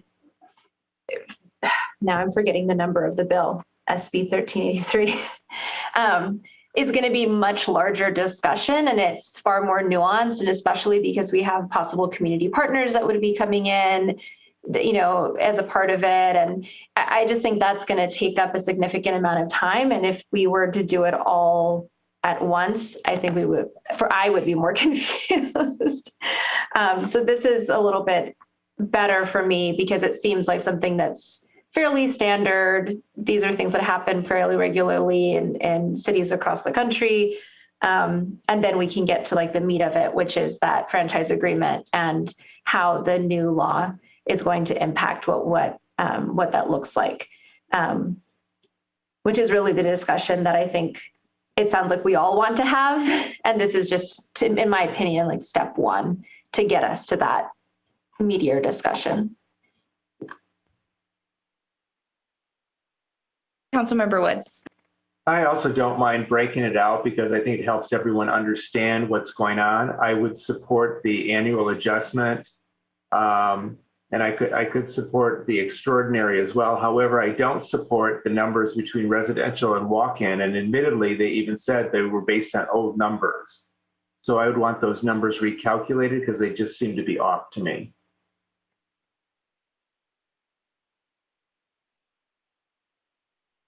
Councilmember Kors. So to follow up on Councilmember, I was going to make a motion, but I want to follow up on Councilmember Wood's comments, which is that something that's part of the standard rate adjustment that's just automatic, or is that something that is part of a separate request that we can weigh in on? Obviously we can share our view on it, but that we could impact based on the contract. Maybe the city attorney knows that, or Patrick knows that. I'm not sure that I understand the question. I think the question is increases for the different types of service. So residential economy versus walk-in.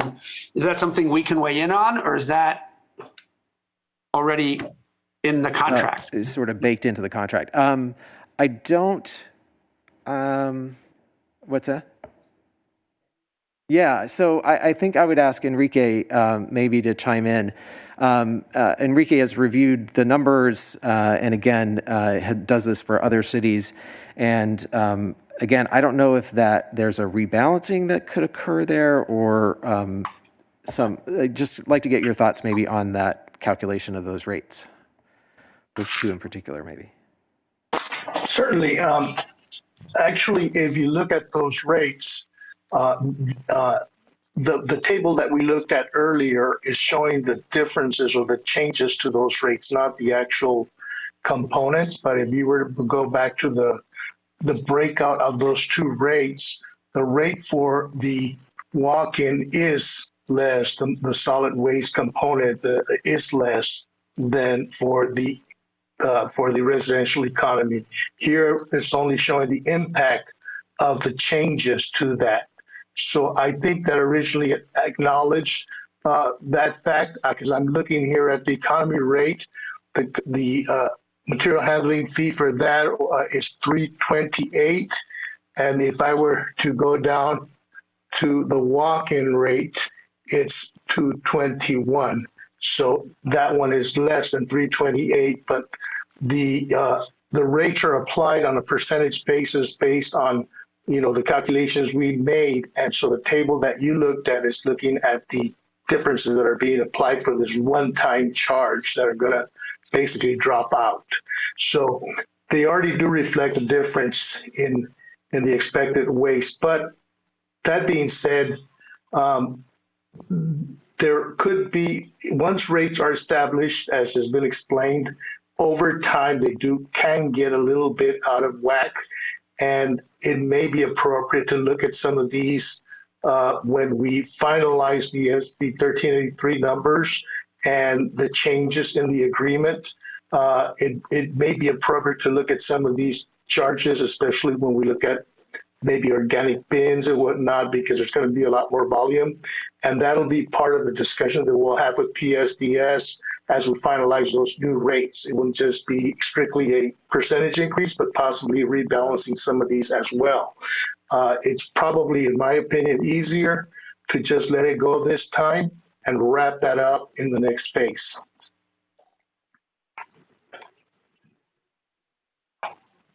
Enrique, I'm not sure I completely understand that.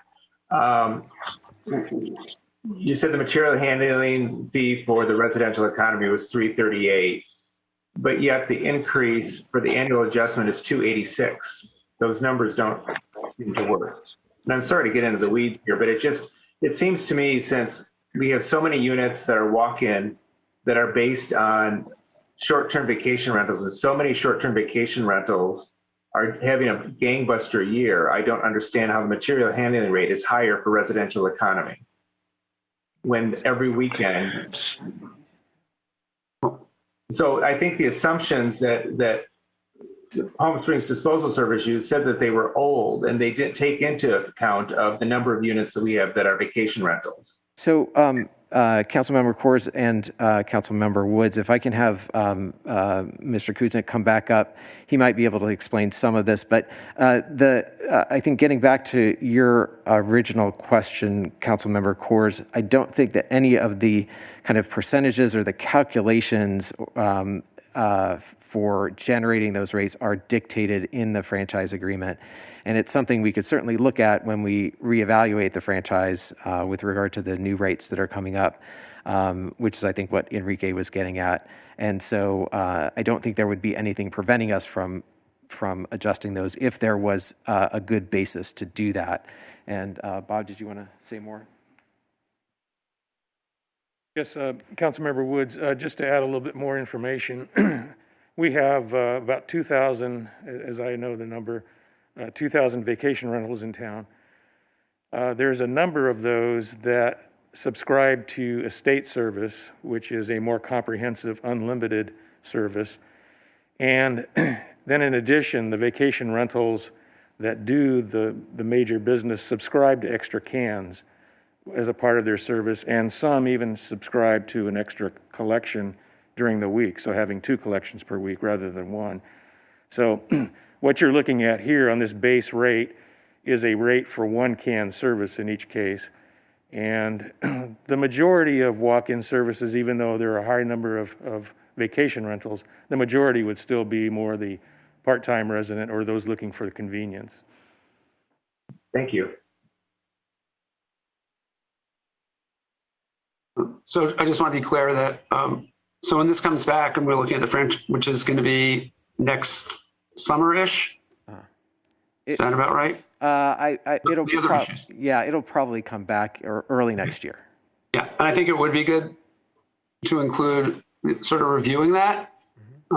Even if a vacation rental is, used for, since we limit the number of contracts, it's still going to be used less than a full-time resident is my guess, but I think we should look at that. And we have the contract information, right? I think 30% of our permits rent less than 10 times a year. So I think that seems like something we have time to do and look at, if you're okay with that, Councilmember Woods, for then. And if that's the case, I will move staff recommendation. I'll second it. Thank you. So there's a motion and a second. Is there further discussion?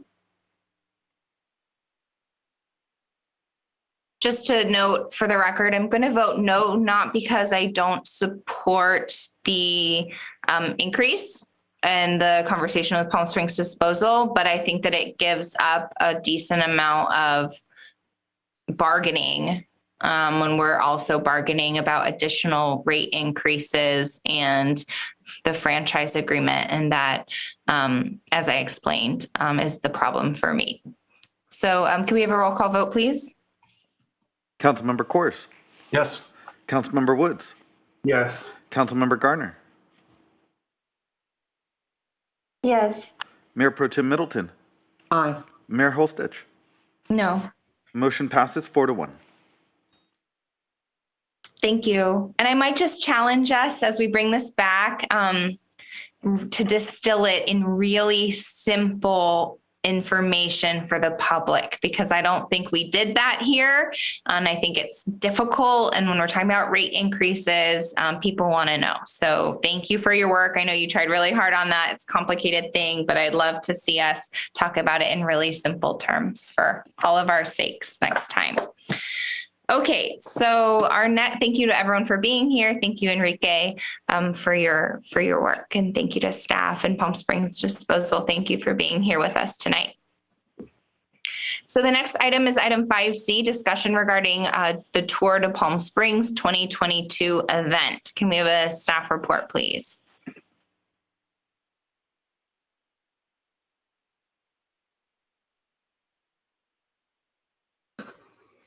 Difficult, and when we're talking about rating.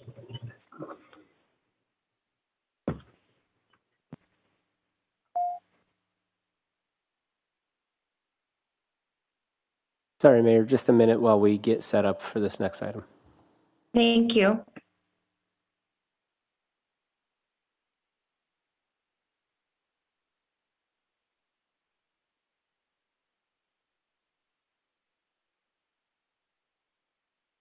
Hello, Jasmine. Welcome. Thank you for being here with us tonight.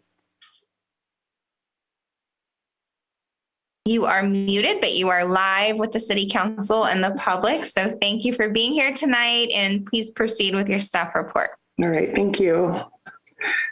So I'm here to review item 5C, the discussion of Tour de Palm Springs for their event in 2022. So I put together a really short presentation because I typically end up at the end of your meetings, and I know everybody's exhausted. So I made it pretty short for us just to quickly review some of the highlights in the staff report. Let's see if we can we click to the next page?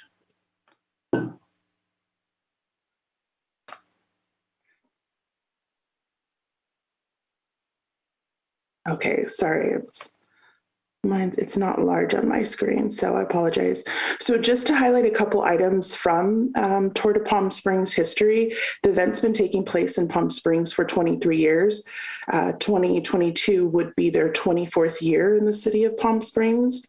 It is a charitable organization, and they raise money and donate it to local charities in the Coachella Valley, and they stay within the Coachella Valley for all of their donations. And over the past, they've donated about $4 million since 1999 when they started this event. So each of the races start and end in our downtown Palm Springs, and there is a 100-miler, a 50-miler, 25, and a 10-mile ride. And there are multiple walks that take place. So I believe there's a 1, 3, and a 5. And those mileages change from kind of year to year. There always is 100 and a 50. And kind of just depending on what's happening in the city and staffing, sometimes we change and there's a 10 or a 5-miler. But we tend to have at least those 5 rides that happen every year. So I did want to kind of just highlight before we got onto the surveys, the City of Palm Springs' somewhat unique process in approving special events in the City of Palm Springs. So Palm Springs has what we call the Special Events Planning Team, or SEPT. And if you've never attended, you're more than welcome to at some point. Our meetings, they take place once a week. And we review all of the city's special events that take place on public property. So the committee is made up of at least one person from almost all of our city departments and a couple of our outside agencies, but it allows outside promoters to come into the city, hold a brief meeting to talk about your event, and then you're able to kind of leave that meeting with the process to move forward with your event. So it's a somewhat unique process that we do, and we have worked with Tour de Palm Springs on a majority of their events that take place. So how we ended up in this situation was the special events team received multiple complaints from merchants along Palm Canyon Drive regarding this event. The sentiment was never, we don't want this event in our city, period. Just if there was methods that could be put in place to make it more feasible for the merchants that are significantly impacted by this event every year. So because of COVID, we didn't have the event in 2021, which would be this year. It allowed us a little bit of time to try and figure out some options. And what the special event team did is we provided Tour de Palm Springs with 2 options that we felt were workable because they still were in the downtown vicinity, but off of Palm Canyon Drive. So one of those options was the new downtown park area for their expo, and the other option was Indian Canyon. Tour de Palm Springs decided that the new downtown park area did not work for them because they did not have the ability to end the ride in the downtown park area. The streets are just too narrow to do so. So we kind of ended up with the option that's before you today, which was move the tour 1 street east to Indian Canyon, where the street is pretty wide, and still would require a 2-day closure, but it would allow enough space for their expo and enough space for their return ride and their exit ride. So one of the requirements to move forward with this moving it to Indian Canyon was we requested the Main Street Association, along with Tour de Palm Springs, conduct a survey of the merchants downtown so that we could get a better understanding of where the merchants were in terms of if they wanted the event to be held on Palm Canyon Drive or if they wanted it to be held on a different street. So if we could move to the next slide. So this was the response from the Tour de Palm Springs survey. They did a hand delivery to the merchants that are impacted by Tour de Palm Springs. They received 30 responses, 25 were in favor and 5 of them were not. The tour did ask the chamber to hold a survey as well. So we do have those results. I think they're up next. Can I have the next slide? So they had somewhat of a similar response. They sent it to 79 businesses, and it was all the businesses that are Palm Springs businesses in Palm Springs. So not necessarily all the businesses that are significantly impacted by this event. So it's Palm Springs businesses in general. 25 were in favor, 4 were not. And then the Merchant Association survey, if you can move to the next slide, please, was sent to the merchants that are far more significantly impacted by this event. So they were along Palm Canyon Drive, Indian Canyon, from Ramon Road to Chichiva, and then inclusive of all the side streets that are impacted between those streets. So they received 49 responses. 32 said that they were negatively impacted. 7 said that they were positively impacted. And it looks like 10 said they were, it was somewhat of a neutral response. So the survey results were kind of all over the place in terms of how SEPT could move forward with those details. So that's why we are presenting them before you today, for you to help kind of decipher that the survey results. I can go over the street closure information if you need me to. I do have it that I can screen share, or I can just open it up for conversation and answer any questions you may have. Thank you. Let's open it up to questions and then see. And Councilmember Kors. Thank you, Mayor. Thank you, Jasmine. Being a liaison to Main Street and being a liaison to the tourism organizations, I've had many conversations since the staff report came out, including a really thoughtful one with Jasmine as well today. And so I just want to share sort of the takeaway and just a suggestion to throw out. So the takeaway is everyone, as Jasmine said, wants the event here. And the concern, at least of the merchants I spoke to, the retail merchants, I think the restaurants and other businesses are fine with it as it is. I think it's really the retail that's having the biggest impact, at least from the people I've heard from. And a lot of it is having the street closed for 2 days, including Friday, which is more of just a setup day. And if it was 1 day, it would be less impactful. And if there were things like they're talking about jazz and other things, to bring other people down, because the vendors are particularly focused on bicycle riders. And so they feel the community doesn't come down and the road's closed for 2 days with signs, right, at Alejo, road closed. And so they lose a lot of folks. I think closing Indian for 2 days, which is a two-way street, which is one of the reasons we have spent money to make it a two-way street, isn't great either. And so whether 1 day was an option, right, just to do it really on that Saturday, let them start setting up at night. I think Pride sets up the morning of when they start the vendors, right? And so I've talked to Tim Esser, who is the chair of Tour de Palm Springs. I've spoken to Aftab Dada, who's on the board from the hotels. I've spoken to Joy Meredith and a whole bunch of folks.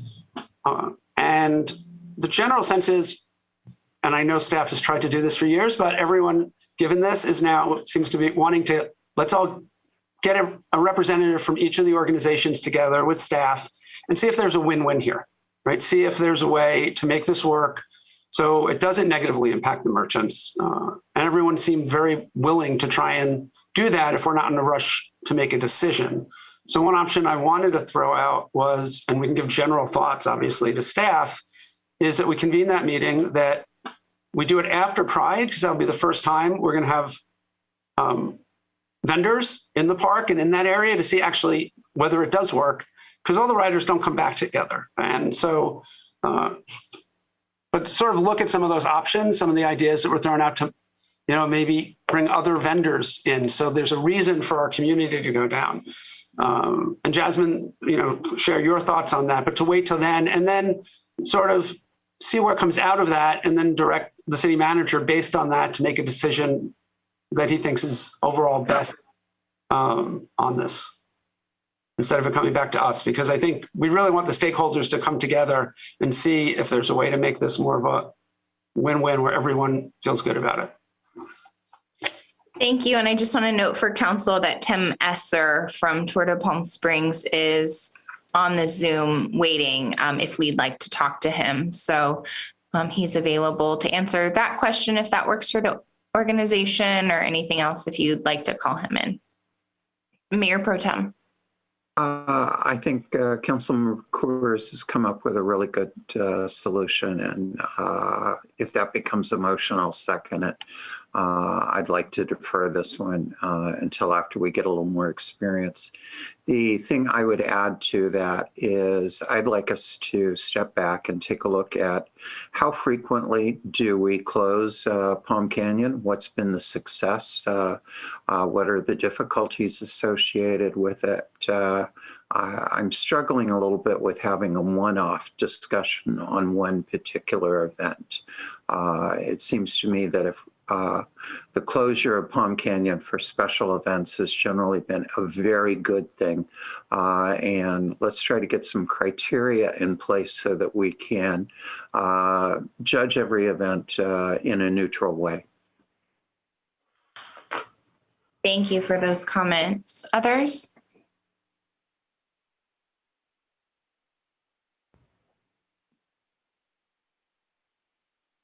I'll just say I agree with Mayor Pro Tem's comments. Thank you. I am also struggling with this one event being in front of us. I think sometimes that sends the wrong message that city council or the city isn't supportive of an event. And that's not true. We just need to plan how to run special events in our city. And thank you to Jasmine and the SEP team for their really incredible work coordinating. Jasmine, how many events per year in the city that the SEP team works on? Do you know? 100. It's probably about 135 prior to COVID. And those are large scale events. Those are like Tour de Palm Springs Pride, right? Huge national events. Absolutely. So you do incredible work. We're really grateful. So I agree with that proposal laid out by Councilmember Coors. I think I would just ask Tour de Palm Springs. They'll have a seat at that table to tell us what's viable for them, what their timeline is for planning the event, you know, what they need to tell vendors and participants. But I would very much like to see it stay on Palm Canyon. I think we have a very with the changes that might occur with that group meeting. But I think we have an iconic Palm Canyon in downtown, and the street closures generally are, though somewhat impactful for local businesses. We want to work as much as possible to mitigate that. But it also is a huge draw for visitors. So I'm looking forward to those stakeholders working together to come up with a team plan. I'd love to have the event be more open to the community. I've attended the event and gone to the street fair. And whenever there's a street fair and a street closure, we try to go there as a family to shop and dine and enjoy the booths and things like that. So I think we in general support these types of events in our city, and we're grateful for everyone's work on it. So is that a motion, Councilmember, or I see Councilmember Woods, let's hear from him, and then we'll go to Councilmember Coors. Well, I had a comment, but I would like to hear once if you could repeat what you're proposing. Sure. And I will just a comment and a question first, and then I'm happy to make a motion, and then we can have more discussion. A comment is, I think most, at least of the folks I spoke to, feel that like when it's closed for Pride, right, and it's broader, the vendors, most really helps them, right? And when it's closed for Village Fest, because we talked about maybe moving that to Indian, they feel that helps them. This, especially in February, right, prime season, for 2 days, especially the Friday when there's no one there, they feel this is the one that actually hurts them, but they want to support the event.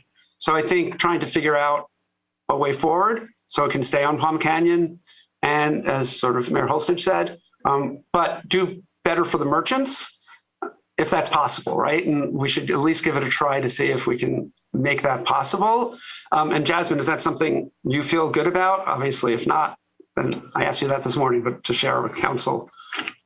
Yes, absolutely. The only item I'd like to make sure we address with Tour de Palm Springs is how comfortable they are with the single day closure versus the Friday and Saturday closure. So in the past, they've been really dependent on that Friday closure, but we have struggled with the event taking place on Friday and staying open late enough so that it's positively impacting the merchants and not negatively impacting them. So we would need to make sure that the single day closure would be sufficient for them And if in not, order to then we keep should it on look at- Palm Canyon. Sorry. Yeah, and if not, that should be discussed in that meeting, right? I mean, give everyone time and have a representative of each of the key business groups and from Tour de Palm Springs. So the motion would be that shortly after Pride, we convene a meeting of, real limit, like the heads of a couple of the business organizations, right, that represent people in that downtown area and Tour de Palm Springs. With council liaison or not, based on whether Jasmine thinks that's helpful, totally your call. And then have, based on that conversation, leave it to the city manager with staff's input to make a decision. Decision on how, where the event can or can't be. And obviously leaving it open if it could be on Palm Canyon or Indian. Or anything else that might come out of that meeting, right? But I'm open to, go friendly or unfriendly amendments, as we do tonight. I think we would, there's many of us on council who would like to express a preference for Palm Canyon.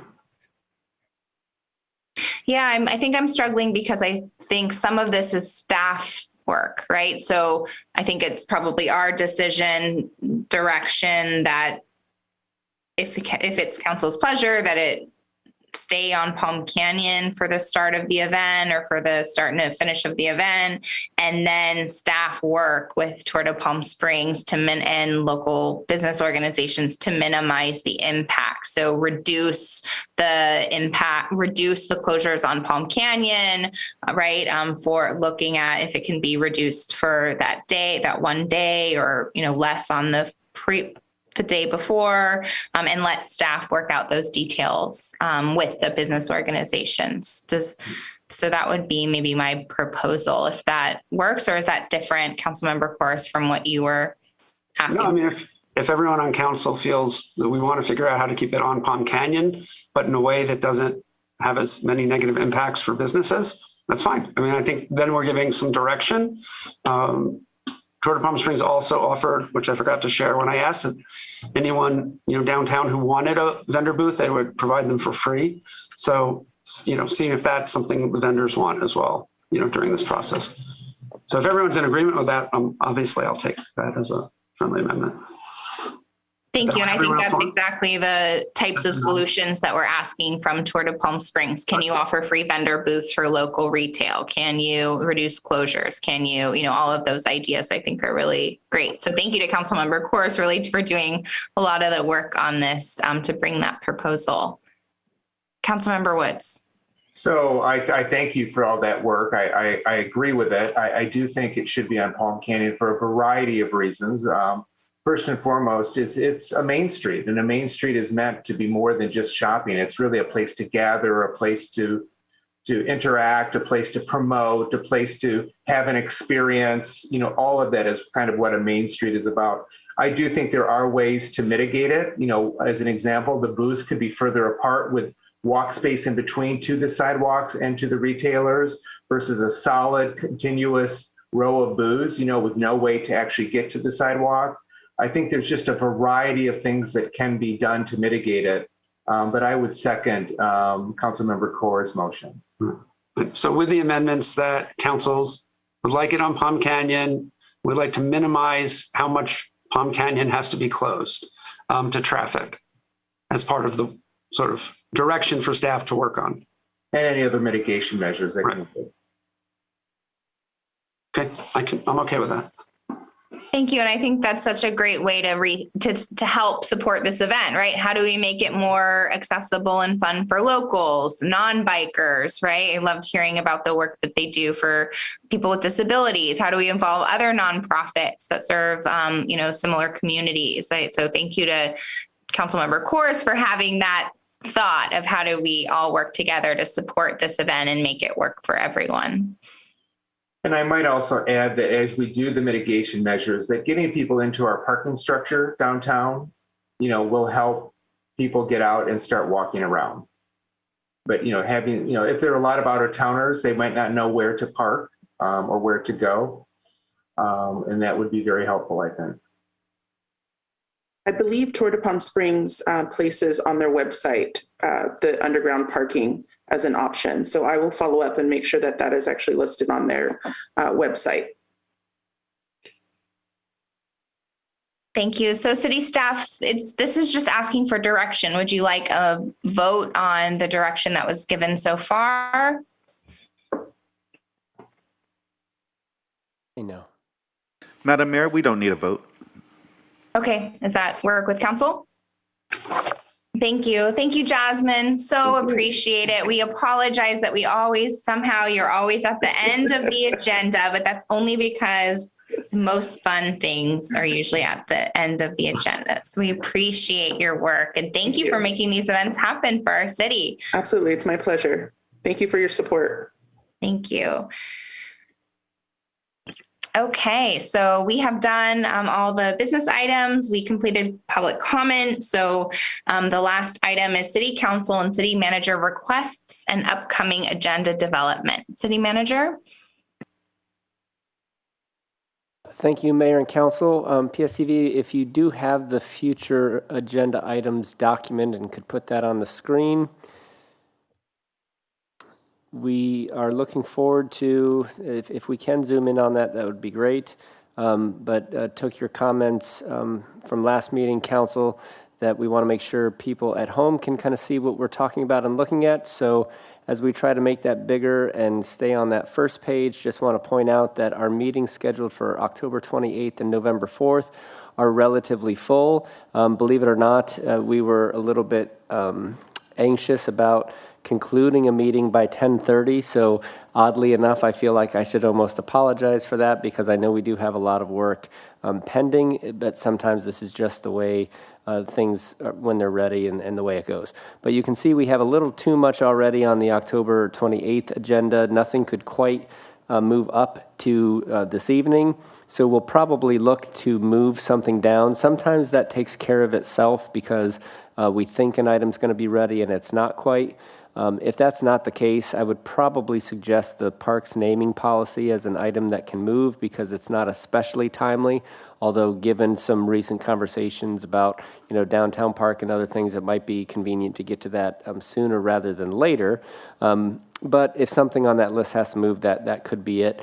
And then if we scroll down a little bit to November 4th, just so that you can see we've got another full agenda. As a reminder, we try to program things to about 5 to 5.5 hours of regular business. That generally means we conclude somewhere around 11, hopefully not midnight, but we've been here at midnight when we've had 5 hours of general business plan. So anyway, here are quite a few items that are programmed and ready. And then if we could just scroll down to the next page, you can see that we do have a lot. We don't quite get out as far as November 18th and December, but you can see all these future items on the next page that are the things that either have tentative dates or general timeframes with those, the first list of future items, and then the unprogrammed future items. And you'll see some important things on there that we certainly want to get to. Every time we meet as a staff team, we go over this list and elevate things, from one section to the other until they're ultimately on an agenda. So we're open to feedback if you see things that need to be shuffled around. Otherwise, we've got at least the next 2 meetings programmed full of things. And again, especially for those watching from home, those items do move around a little bit as things kind of unfold over the course of the next coming weeks. Thank you. Could you go back to the first page so we can look at that really briefly as we're discussing the next meeting in particular? But I see Councilmember Kors has a comment. Sure. So, we've talked for a while about needing, and I don't know if this is in our strategic planning or a study session, sort of about boards and commission roles and responsibilities, sort of all in one. And so given the amendments to the art ordinance, at least when I had seen a draft way the first time, I don't know where it is now, really impact that and sort of will fit into what we do with other boards and commissions. Maybe that also should wait until we have that discussion and not do these as one-offs. And the park naming, I just want to share, since I've been going to quarterly meetings and on the Parks and Rec Commission and meeting with the chair who recently left and moved out of Palm Springs. When I was on a meeting, I was surprised to hear the comments that council totally disrespected them by naming the dog park when they had been working on this for a year. But that was news to me, and I think all of us, that they had been working on it. So as we talk about boards and commissions, we need to make sure that communication is somehow getting to us, right? So we know when they're working on something or that we haven't asked them to work on. And so I was a little disappointed to hear that, but they may have thought that, we all knew that was happening, but I went to their strategic planning. I didn't know that was happening. So I was a little disappointed that we were dissed the way we were at that meeting when there's something I don't think any of us knew, because if we knew, we would have, addressed it. So I would suggest that both of those wait until we really make decisions on it overall on boards and commissions and do those together. And that would save us a bunch of time. Now I have some other things I want to add, but they're all probably very short items. So let me go through that. I know at some point we have to bring implementation. Sorry, I'm so sorry to interrupt you. City staff, could you now go to the council so the public can see Councilmember Kors speaking? I think that might be more valuable. Thank you. So we should, I don't know where council is if you want to first talk about those two, but my inclination for the city manager is that we wait on those two for the bigger discussion. Yeah. So you want to talk about that first, and then I'll make the couple of requests I have. Yes, please. Thank you. Councilmember Woods. I agree with Councilmember Kors. We don't want to do them as one-offs. I'd rather postpone that after our strategic planning session. I agree. I agree. And I'd also like to, in that conversation, talk about the process of how things get onto this list. So the parks naming policy is on this list for an upcoming agenda item for the next meeting, but that's never come to council to even give direction on if we want a park naming policy. So I appreciate everyone's work on that. I do think some people think we're all knowing about every single thing that is happening in every single meeting at the city. But it's really disappointing to hear commissioners who serve the city and represent the city speaking critically of the city and our city processes. So I know we have work to improve the communication between council and between our commissions. I know we need to do work on roles and responsibilities. So all the commissions serve at the pleasure of the city council and help provide policy guidance, but some have different roles by ordinance, like the Human Rights Commission, right? And I think that might be confusing for folks. So I agree that those items shouldn't be considered now, but really should be considered as we talk about how to improve the experience of boards and commissions for the participants and also for the council, because I don't think we're always using the boards and commissions to advise us on policy in the best way that we can. But just to be clear, the boards and commissions do not have exclusive right over something like a naming of a park. So I just wanted to be clear because the council's elected by the people and we have the direct link and accountability to the people. And that's what commissioners lack. And so that's why it's important to work with council. So sorry, I had to say that because I saw that there was criticism in the newspaper about council choosing to name a park after a city manager who'd served the city for 20 years. And I think that's inappropriate from commissioners. So, okay, I'll get off my soapbox for that. And then I see that the parks naming policy is coming forward at the same time. So I'm hearing that they were working on that before. We just need to work in tandem. We're on the same team. We all serve the residents of Palm Springs. It's not about ego or individuals. About the residents. So we're on the same team. So yeah, I'd like to align before we're considering things haphazardly from commissions. Okay, great. So a couple of things I know so the governor signed a bill that cities or municipalities of 250,000 or more have to keep virtual meetings, right, for members of the body and for the public for comment. Through 2023, I believe. Smaller cities need to pass something to do that. I don't know if that's a consent item or what, but or the timing, but I'm sure the city attorney probably knows. So we should just do that if we want to do that, right? So we do whatever process we have. Separate and apart from COVID, we've seen a lot of benefits in people who can participate now who otherwise couldn't for childcare because they can't drive at night, whatever it may be. And it also allows someone who's not feeling well on council to participate when before we were unable to do that. So however we can bring that back, I think that would be good. I do want to raise something on sort of ethics and transparency. So when we passed our ethics and transparency ordinance, the plan was that certain people, including certain commissioners, if they had a fiduciary interest, right, because they're on a board, a nonprofit board, it was no different than if they had a fiduciary interest because it was a financial one. And one of the concerns that was raised by some folks, and especially Mayor Pro Tem Middleton, was she was just coordinating the Neighborhood USA conference, and and she asked, would that preclude me from doing that? And I think our prior city attorney said it could. So it got changed sort of somewhat on the fly to applicant. But that wasn't our intention to limit it that much, right? We don't want people advocating for council if they're in a nonprofit and have an obligation to both the city and the nonprofit. So I'd like to go back to what it was with a caveat that we can still coordinate, which the city attorney said, yes, you can under state law, even with that, if we have a financial interest. So I'd like to see that come back. Just to go back to the intent of the ordinance, which is sort of a little thing there. Where I see, and I'm aware we're bringing back the climate action plan on the 28th. And one thing I think would be good to just discuss at the time, so just to give staff a heads up, is, we do an environmental, a CEQA analysis, and we do a financial analysis when we have in staff reports for various things, that we should also have sort of a greenhouse gas emission analysis.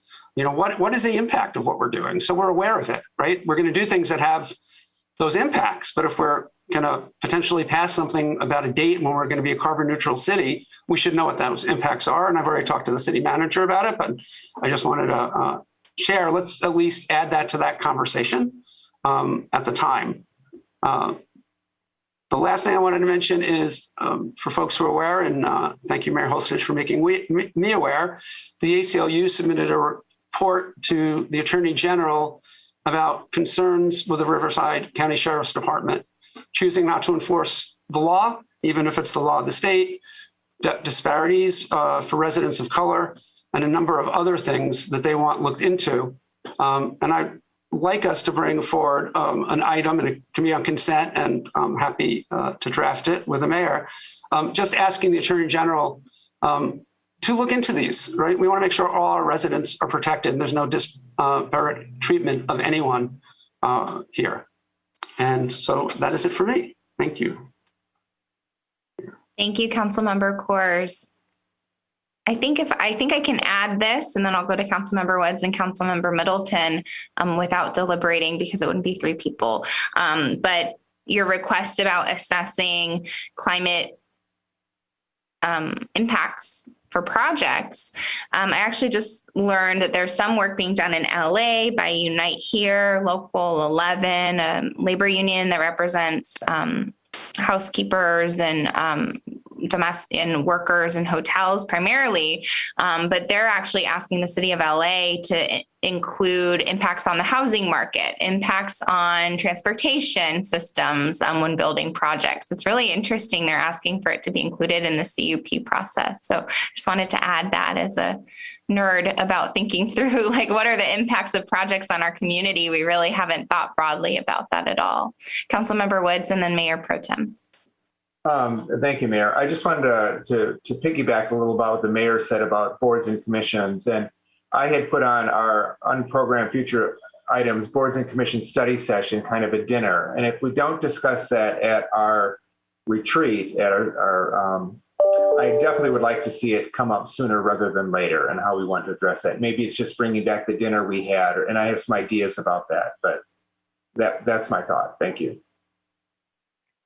Mayor Pro Tem? I want to second Councilmember Wood's thought about doing a recognition event for all of our boards and commissions. That's long overdue. And I'll bring it up again and beat the drum. AB 43 is going to be something that does need to get in front of us in advance so we can plan for implementation. Thank you. Thank you. Any other comments on agenda development? So Councilmember Garner, did I miss you? Are you okay? Oh, I'm fine. I was just sighing. Oh. Sorry. No, it's okay. Is this something? So city staff, do you have what you need in terms of agenda development for the upcoming meetings for right now? Yes, Mayor. Thank you. Is there anything else before we adjourn? Seeing none, we will adjourn at 10:27 p.m. The next regular city council meeting will be held on October 28th, 2021 at 5:30 p.m. Thank you so much for being here with us tonight, and thank you to everyone for your work. Take care. Have a good night and stay safe.